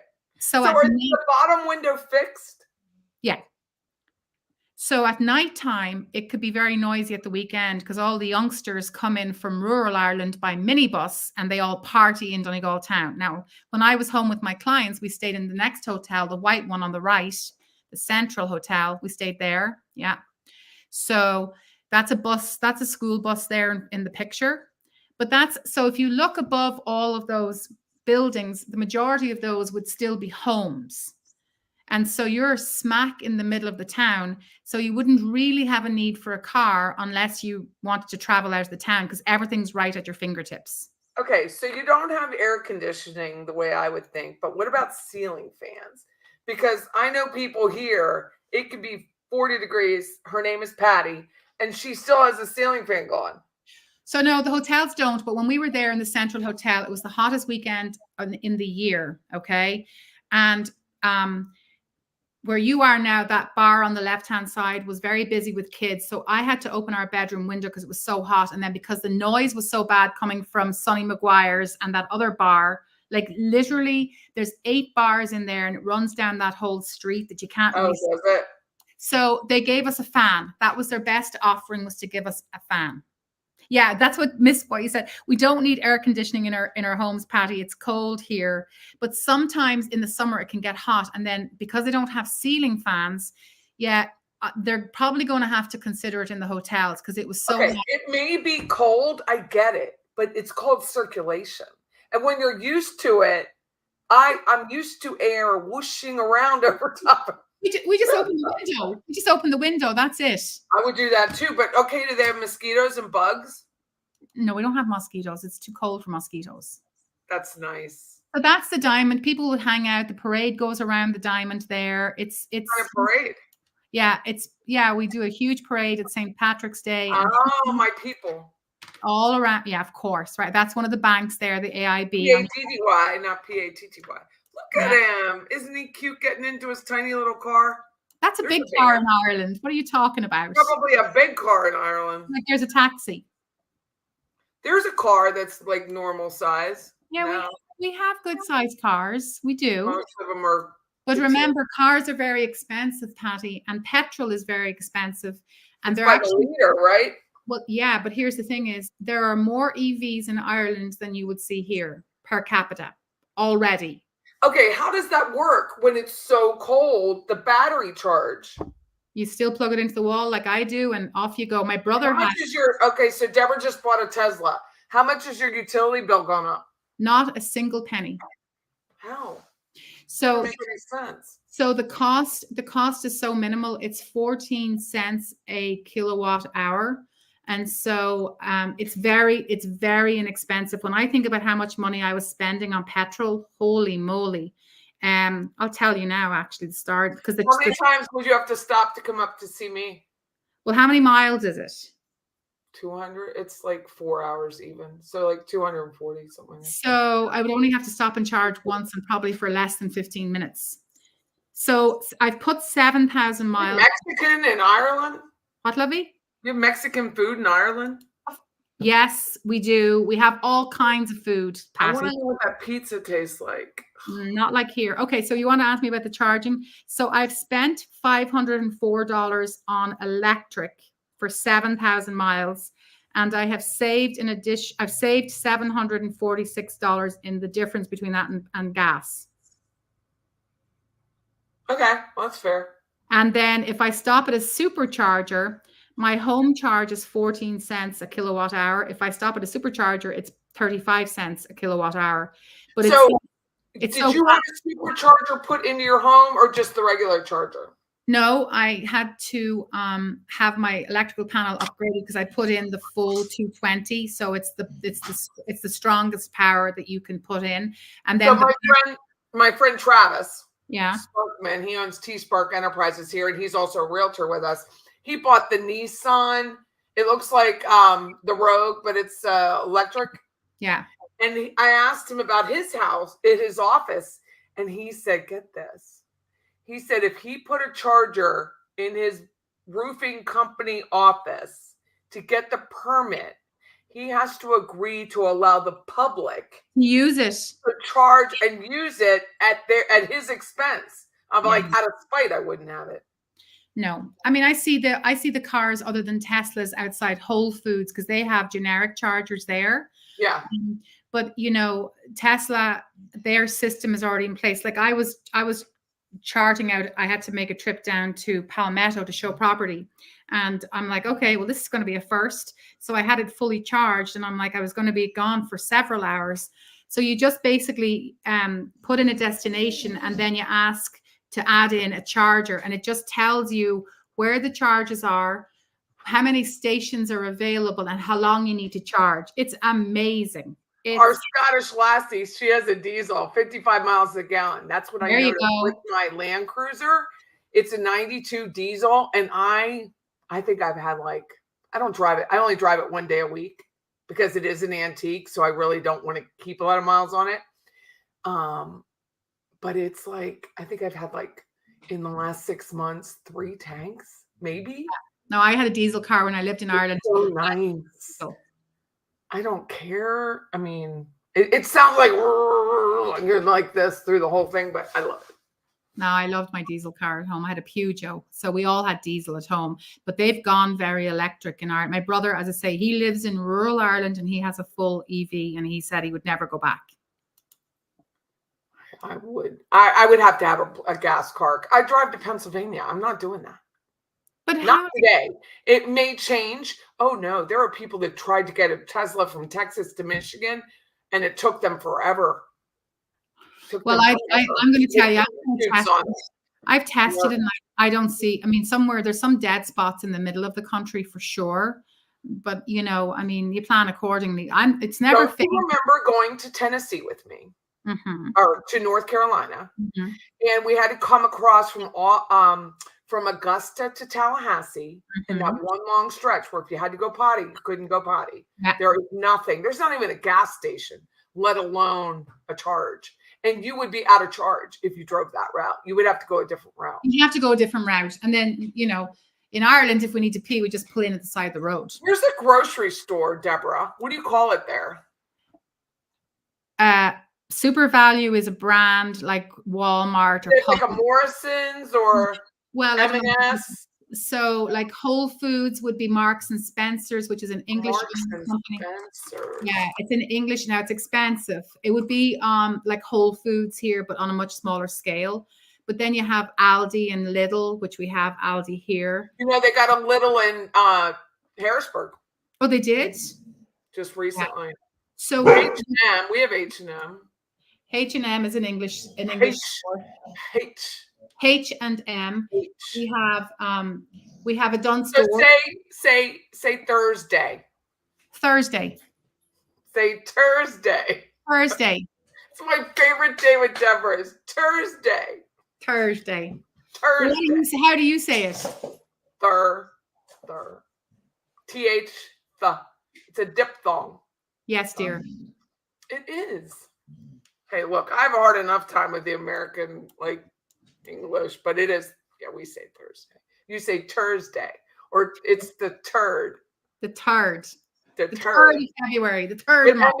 M&S. So is that like what is M&S? What is? Do you have Target?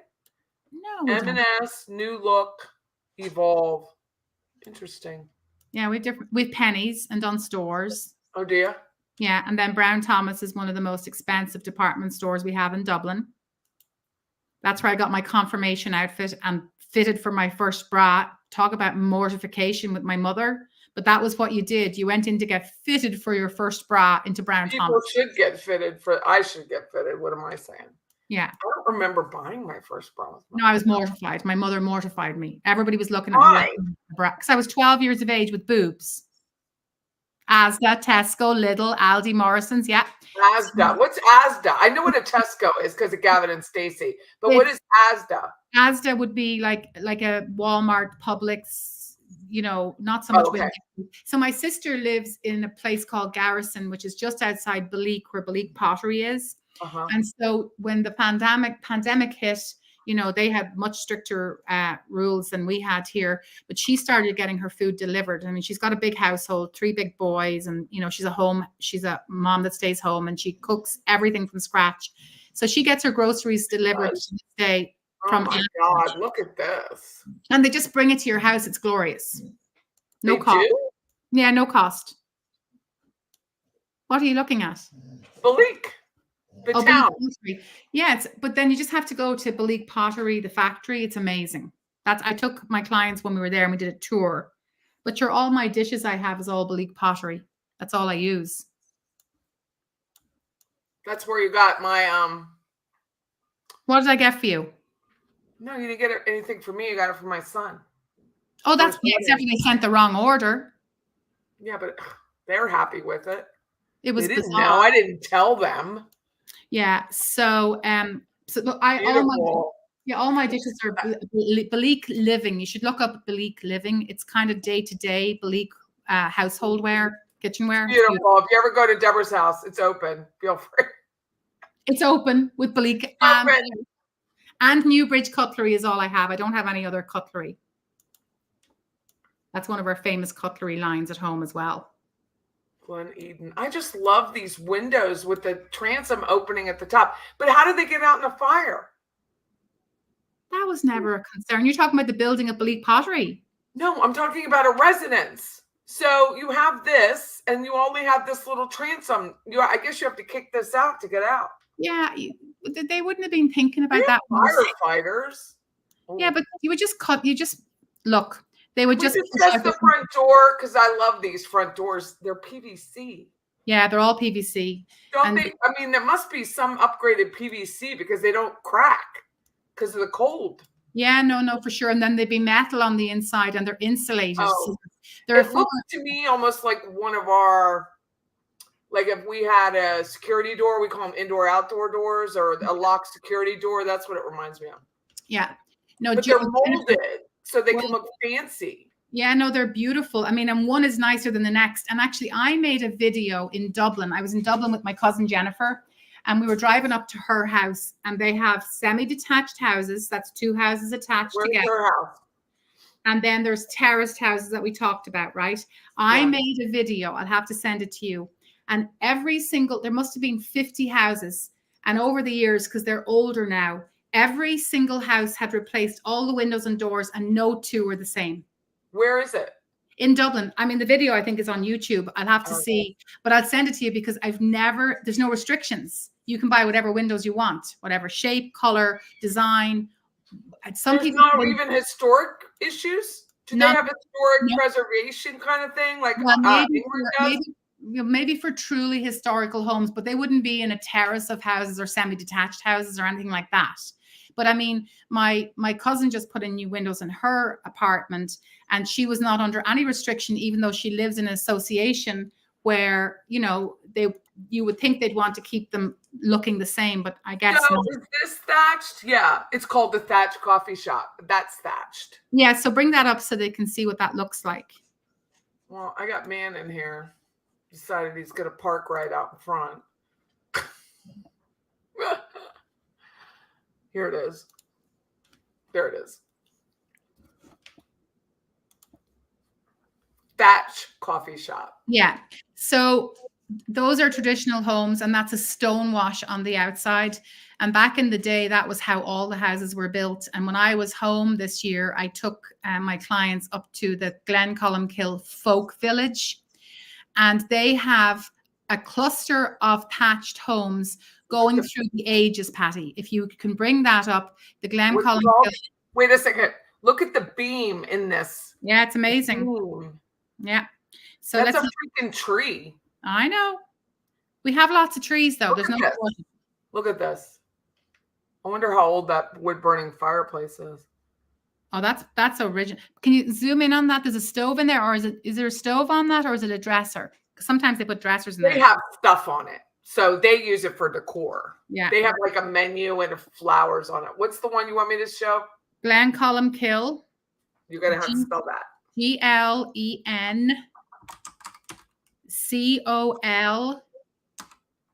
Okay, it came up. Glencolmkill Folk Village. It came right up because it must hear you. Well, that's because I speak Irish proper. Wow. So if you bring that up, they probably have somewhere. Okay, so stop right there. So I took the boys there when we were home. So that I'd never done it before because I'm like, it's very touristy. And I'm going to tell you, it was amazing. And stop right there. Go back. Go over to the map of Ireland. It looks like a teddy bear. It's not going to let me, but. So see the people standing there. Yeah. That is a map of Ireland made with all the natural stones from all the different counties. Oh, it's amazing. It is absolutely, and there's an amazing beach behind that.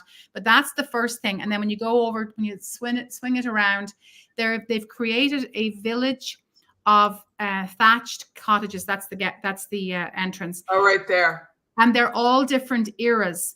So they go from really rudimentary to like just before they took the thatch, and moved away from thatch and put on slate. But I'm going to tell you, every single house is so different in the inside. Oh, there's the map. Yeah, it's amazing.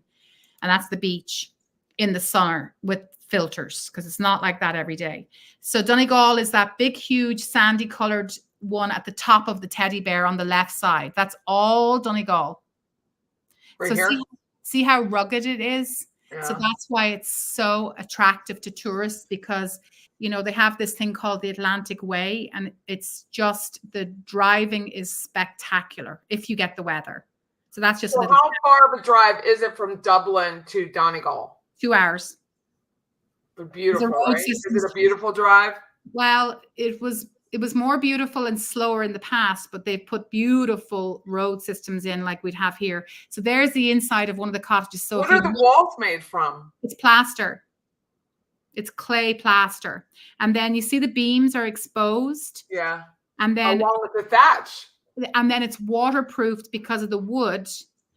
The wood would have had resins on it, and then the thatch is on the outside. So they would replace the thatch and keep it's kind of like taking the shingles off and putting new shingles on a roof, right? Yeah.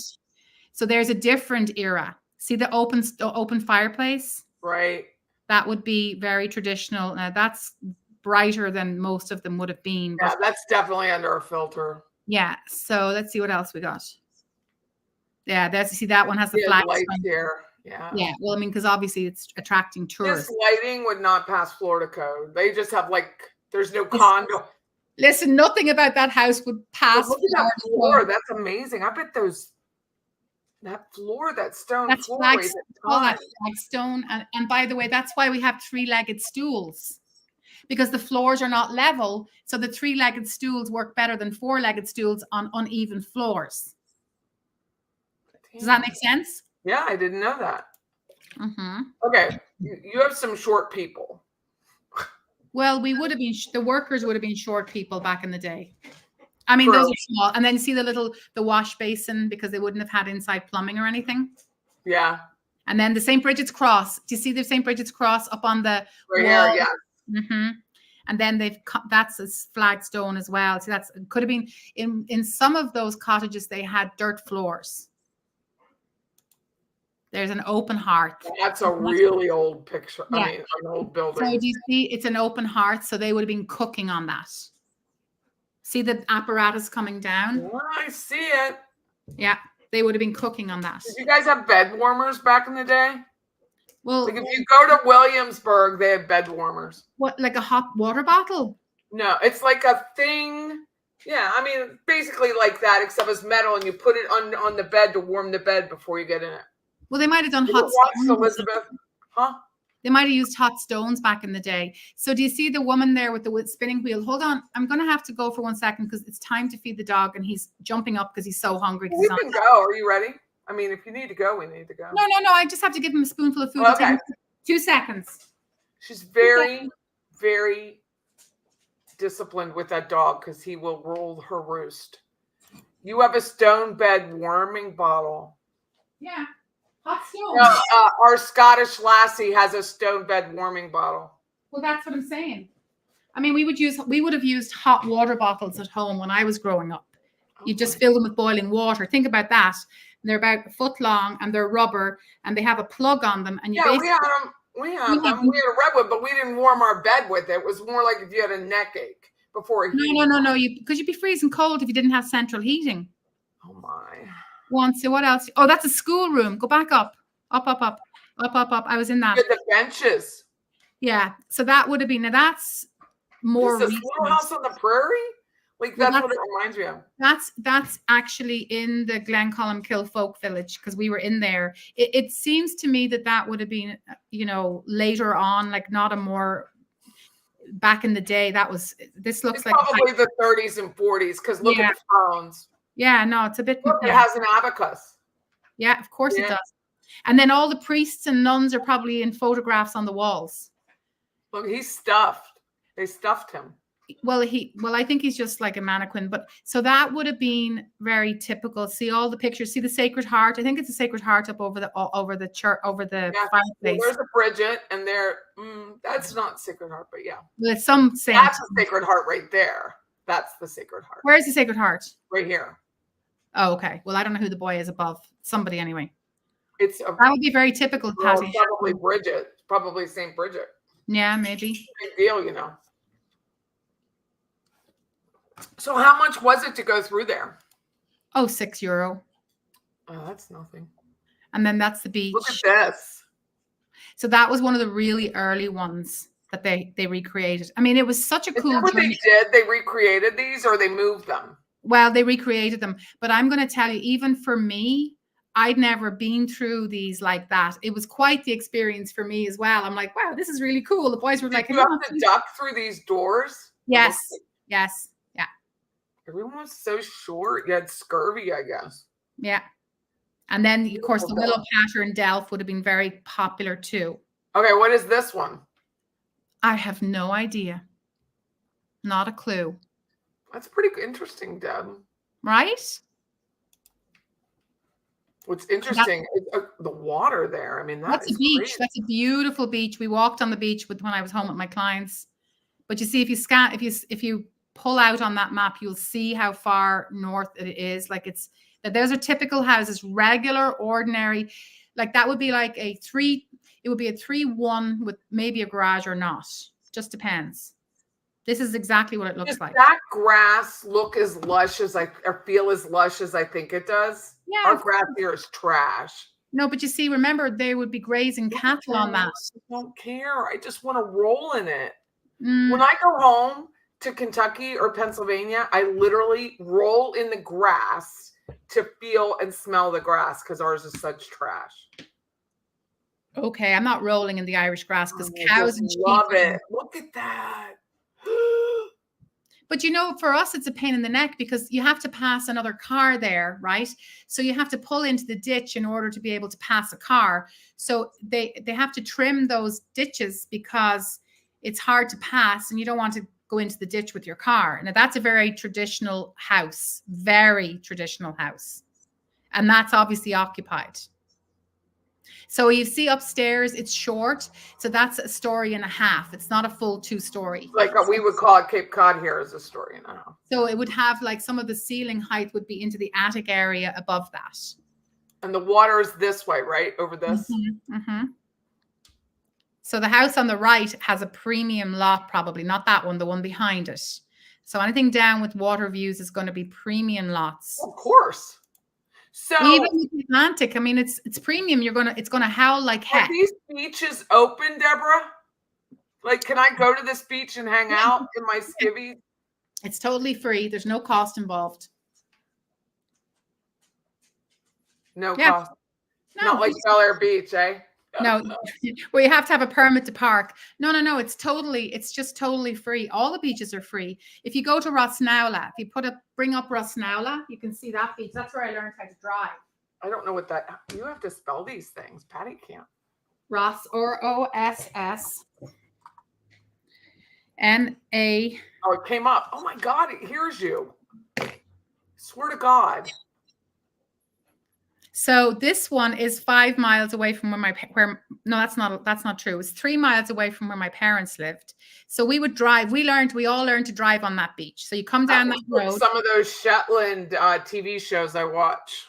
And then there's a crime where they find the body on the beach. Oh yeah. And then we have a friary. Do you know what a friary is? I do, for the friars. So we have friars in Rosnowla. So you used to go down there to get your throat blessed. Yeah, St. Blaise's Day. Yeah, St. Blaise's. Yeah. So go onto the beach. Patty still goes and gets her throat blessed on St. Blaise's Day because Patty has a big mouth. Well, I've always done it. It's a big thing for me. And so my sister's best friend's family owned a house on those cliffs. What? Judy's best friend that I visited in Amsterdam, she and her family inherited a huge house up on that cliff that they've totally remodeled and they just use for their own, for their own sakes. But so go onto the beach and turn right. I can't go to the beach and turn right. It won't let you. It ends at the road. It's Google. So then you have to find a different angle. So you can go down to the Sandhouse Hotel, which sits right on the beach. So put in the Sandhouse Hotel, Rosnowla. It's right here. Yeah, bring it up. Hang on, I'm just gonna have to take the blanket away from my dog that he's tearing apart. That's the Sand House. Yeah. Many's a day I had my lunch on a Sunday there. How far is this from Donegal? It's about 6 or 7 miles. So that sits on the sand. Can you get to the back of that hotel? Let me see my mouse. I had to get a wired mouse. Can I tell you, wireless mouse and doing these streams was horrible. I went and got like the old-fashioned wired mouse. No, I'm better. So you can only go as far as the blue little lines tell you. So there's Smuggler's Creek Inn. Yeah, the Smuggler's Creek. Actually, go to that. But even that, you can't go further down. Go to the Smuggler's Creek. So it's on the. What I want to go to. So I've taken photographs with the boys there. We pulled into that parking lot and we took photographs, and it was the water temperature this time of year? Freezing. Like you'd have to wear a wetsuit, and people go swimming every day in Ireland. It's a health thing, but they all wear they don't all wear wetsuits, but a lot of them choose to wear wetsuits. Every day they go swimming. Princess Catherine, who's still recovering from an unknown surgery that she was in the hospital for 2 solid weeks, so it must have been pretty severe, whatever it was. She swims in cold water like this every day. It's a big thing. Yeah. So go up the drive. Your circulation, and I guess I don't know. Well, if you don't have a stroke first or a heart attack, so can you go up to the left there, Patty, on that? I can go up the hill. Yeah, go up the hill. So then Nessa, Judith's friend, her mother, they own that house, one of those houses on the left-hand side. The view from that house is. Keep going. That's the Smuggler's Creek. Right. So go turn around now and look at the narrow this is. Yeah, I call this a pig trail. I mean, that's enough now. Turn to the right and look at the view. I know. It's probably get as close as I'll ever get to it. And then all the way over to the left where the clouds are is Killybegs. But if you were to try to drive to Killybegs, it's going to take you about an hour to get there from where you're sitting. What is up here? This is just amazing. These are all houses, honey. These will be that's Nessa's house right there. The girl I stayed with in Amsterdam. Which one? The last one. And it's just a holiday house. This one? Yeah, the big one. But it's the location. It is the location. How much will a house go for? Just like that? That house would probably go for about 500,000-600,000. That's it?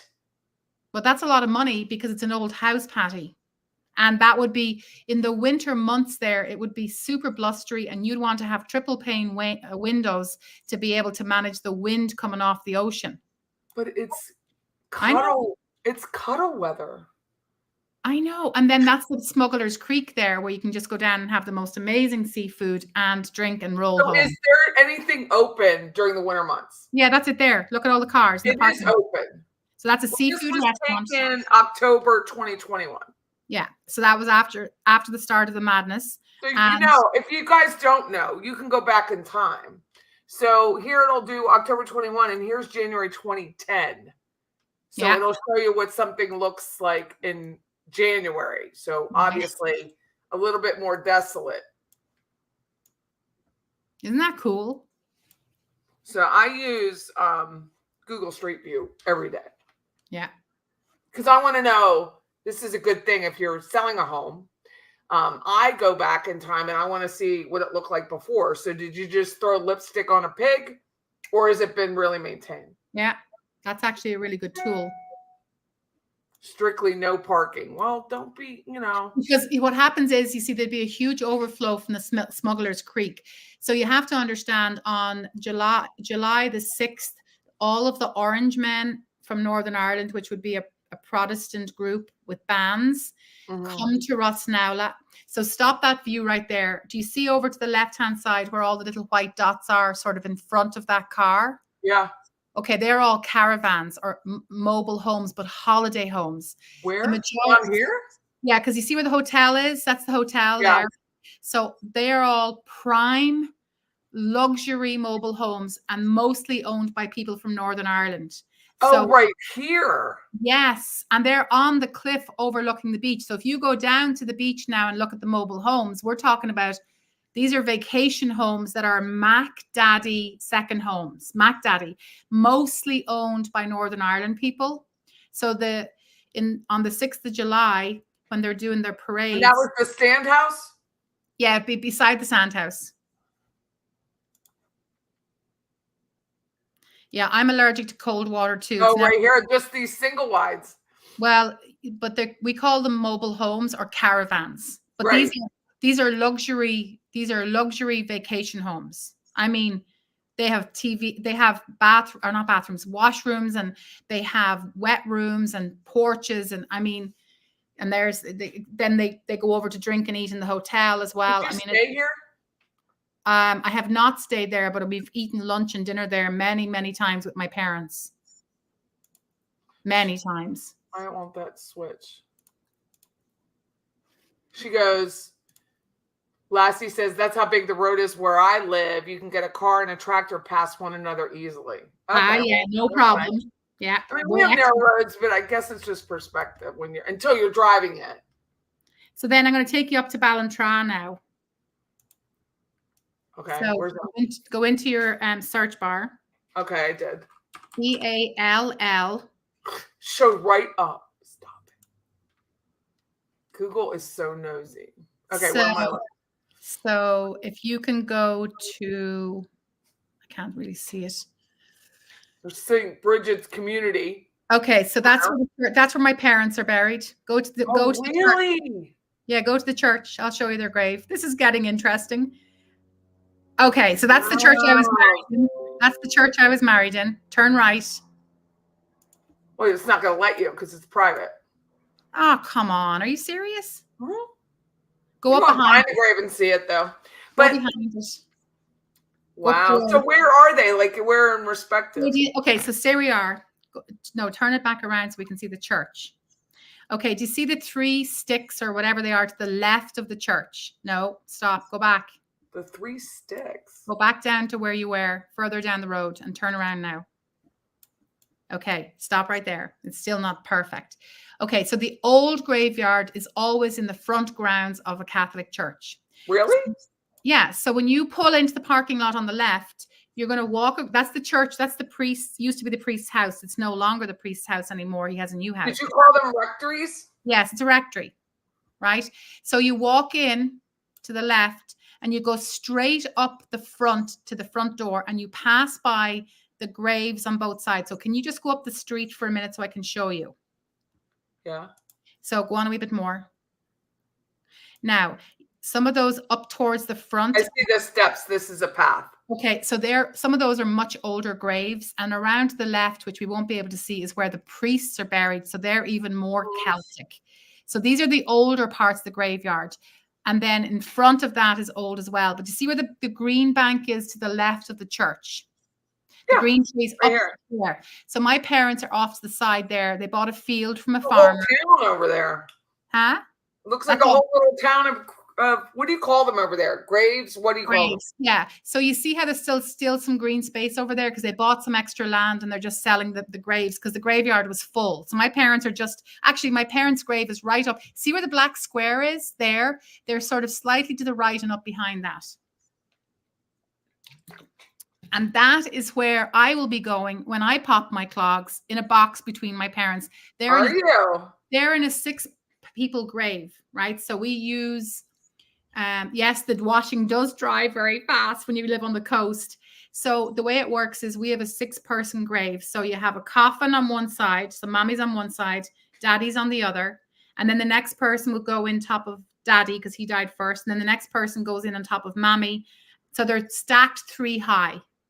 So it's a 6-people grave. So what's up with the gravel and the stuff on top? That's people just making it look super nice. You know, they put granite around and black stones or grass, or sometimes they put a ton of flowers. So do you see the Celtic crosses that are upright? Yeah, everywhere. So they're older. They're older graves. So you'll notice they don't have they're in good shape. So I go through old cemeteries today before I had that press conference, or I was in the press conference, and I was taking pictures of the veterans' graves stones that were tilted because Vet Inc.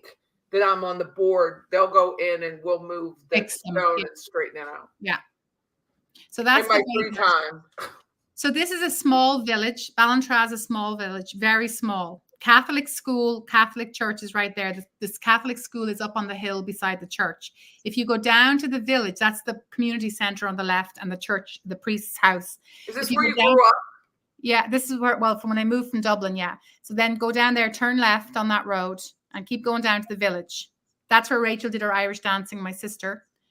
Keep going. It'll take you all the way because that's the old How main far road. is it? I mean, I'm not gonna. So go to I'm Ballantrae going Village. to the main road. Hold on. Yeah. So go into the village. Where's the village? Here? So sure.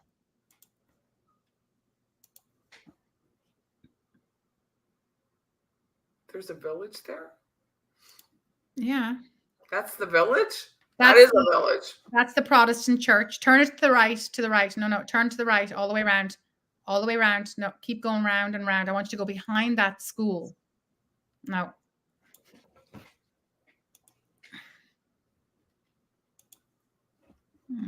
I don't know if you can see it, but my friends have a house for sale. The national school? What is it? Is this the school? The national school? Yeah, click on that till I see. My friends have a. You can't go behind it because of the way the road. Well, so go up the road. Go up the road if you can, because my friends have an old Protestant rectory that they're selling for $795,000. Just see if it'll let you look around. Scroll. Go on, scroll around. Lord, I want to go up that hill. You want to go down there a bit further. And now just. That's the school. Yeah, if you can. Now pan to the left there, around. Yeah. Can you go up that road at all? Yes, you can. I can for a little bit. Okay. Keep going a bit more if they let you. Okay. Scroll to the left. Okay, go on a bit further if it'll let you. It won't let you go behind it. Stop right there. Stop right there. See those homes? They're affordable homes. So they would be low income families. We call them council houses. So people would be paying a very nominal rent to live there. And you can live there if you qualify, you can live there for your whole life. And you can buy them out. So you see the stone wall on the left? That's the stone wall around my friend's house. Emmett's godmother. Oh, no, there you go. Oh, right here. Where we go? Can we get in? You can't go up the hill now. Because it's a private drive. You should see that house, Patty. It's amazing. Amazing. Big old, it's the Protestant rectory is what it was. They called it. Oh. It's a big Victorian home. Oh my gosh, it's gorgeous. Okay, so go back down the main street. We're going to take you through the main street of a small village. Keep going. Yeah, go on down. No, straight down. Yeah. So this is the Protestant church and the Protestant school. Now it's a small village, so I want you to keep that in perspective, right? Small village population. You have like a store? There's two schools. There's a Catholic elementary school and a Protestant elementary school. That's the Anderson's house. I know the people that own that house. Eric house. Keep going. Man, these are old. Look at this. Though these are terraced homes, right, on the main street. So until they put the bypass in, this was the main road to Sligo. Main road. Like that, all the buses and trucks and everything would go through this village. Look at these houses. Look how close they are to the road. That's very Pennsylvania up north. That's the way it is. Is it? Sean, my son-in-law's farm home, right up against the road, because when trucks are coming in or you're delivering, they didn't want to go back. So that used to be a bar. On the right-hand side, that was Russell's Pub. It's now closed down on the right side. Yeah, it's all gone. Keep going, Dan. There's a police station there. There used to be a couple of supermarkets. They've closed. We would have gone into little shops. Is there anything going on in this right there.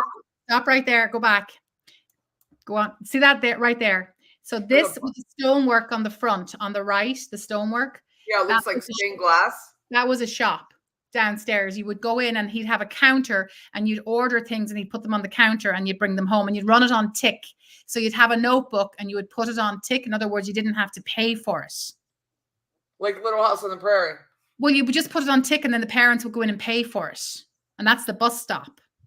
The red stick outside the door of that was the bus stop. That was Sally's store next door. It's gone as well. It's closed. There's one of those PVC doors. Yeah, keep going down the main street. Now, only local traffic would be going down this street now, right? Pizza. Used to be a butcher's there, but they've gone. That's the police station on the right. You'll see it. See the Garda sign? Little tiny sign. Okay, but that's on every police station. Garda, Síochána, right? Oh, look at your man with the little walker. Bless his heart. Yeah, would be a lot of elderly people. See, all of these doors are PVC. They're not wood, right? No, yeah, and they're PVC. We have wood because it would swell. Well, we did have wood, but this was the upgrade. So keep going. All terraced houses. See that? I'm going to try and take you up to where my parents' house is. There's the post office. Well, used to be the post office on the left, the green. That's There's a the bar. bay gushing. Yeah, my dad would have had shares in that bar. So what are the hours for the bars over there? Loosely. From lunchtime till close, whenever close might be, whenever the last person's done drinking. What was the address of your parents' place? You're just going to go straight up the road. Up here, Main Street? Yeah, keep going straight up. Yeah. I don't know if it'll take you to it. Hopefully it will. I don't know. Lower Main Street. Keep going. So all these little houses now, because there's only one supermarket there, would have to go into a bigger town to get their groceries. There's the dispensary on the right. That's where you go to see the doctor. It's called a dispensary. Yeah.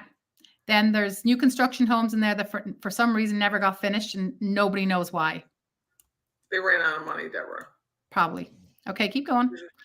That's usually the way is they run out of money, Deborah. Well, you're coming up to, this used to be the main road and I used to have to walk up there from the bus. Keep going. I hope it keeps going around the corner. How long was your bus walk? Mine was about a mile. No, not even. So then keep going. That's Cassidy's. He owns, actually my sister's husband works for that gentleman. They own a TV shop, electronics and TVs in Donegal town. So now you see the new road on the right. So they did away with this road. So keep going because you're coming around the corner now to my parents' house. Big imposing house. If we can, if they keep the road going, so that's Scott's Quarry, which was next door. My dad always had a problem with them making the stone next door. So then, you're coming up to it now. So this wall is to the wall to our house. I keep going. You had a walled house? That's my house. That's nice. where I grew up. Yeah, that's where I grew up. Keep going. How much did you guys sell it for after your parents passed? Looks like you did some of it. So we sold it for 138,000. So my bedroom window is the top left one, and my parents' bedroom window is the top right. What kind of roof is that? That's a slate roof. Nice. That's my parents. I can barely afford a shingle roof. So then, if you go on up the road, watch what happens. This is kind of fun. Keep going on up. Yeah. The people next door we were very friendly with. They're no longer living there either. So they built a house on their site. So they sold the big house and built that house. So keep going.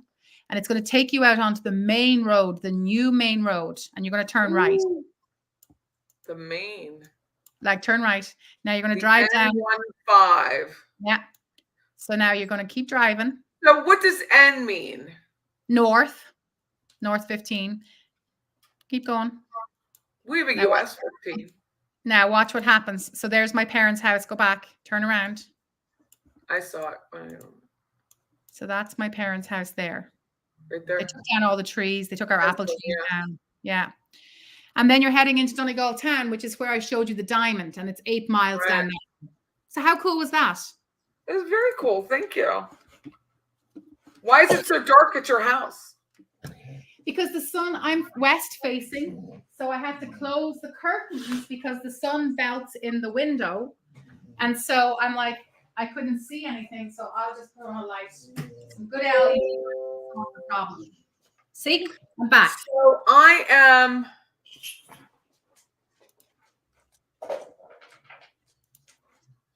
in a storage building. So I'll get daylight. You're in a storage building? Yeah, our warehouse. My office is in a warehouse. So I know, but it's very nice. I've been in it. It is nice, but I only have a tinted window. I get very little daylight. I'm like, nice.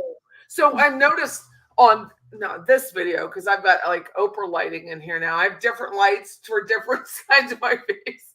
But on the radio, I look so pasty and old.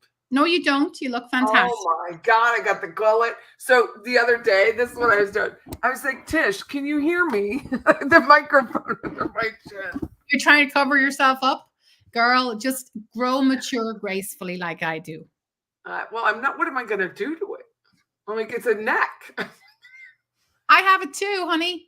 I suppose if we were those people, we would get odd. It would look odd. We have to get things done, but I'm not doing that. We're not those people. Lassie says she needs a Guinness. Oh, look, she I can't says, drink them.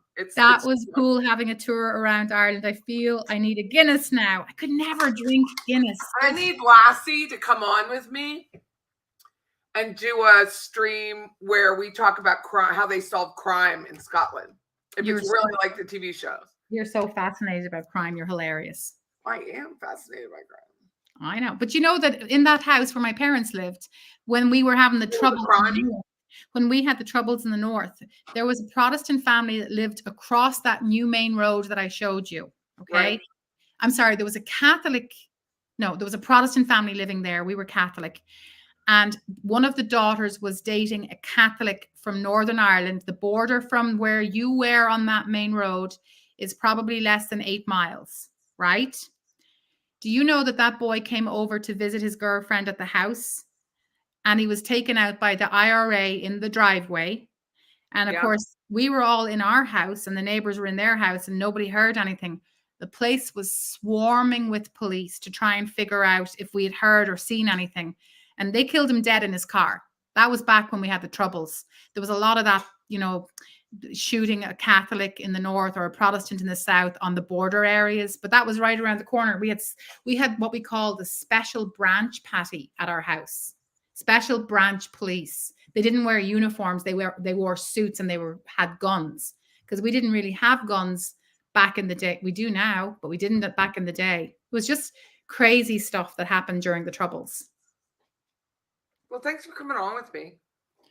My pleasure. It was nice. I have a listing agreement now.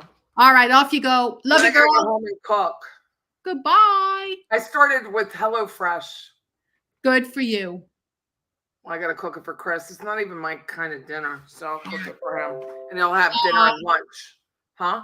Goodbye. Bye. Thank you, Deborah. You're welcome. Bye. Bye.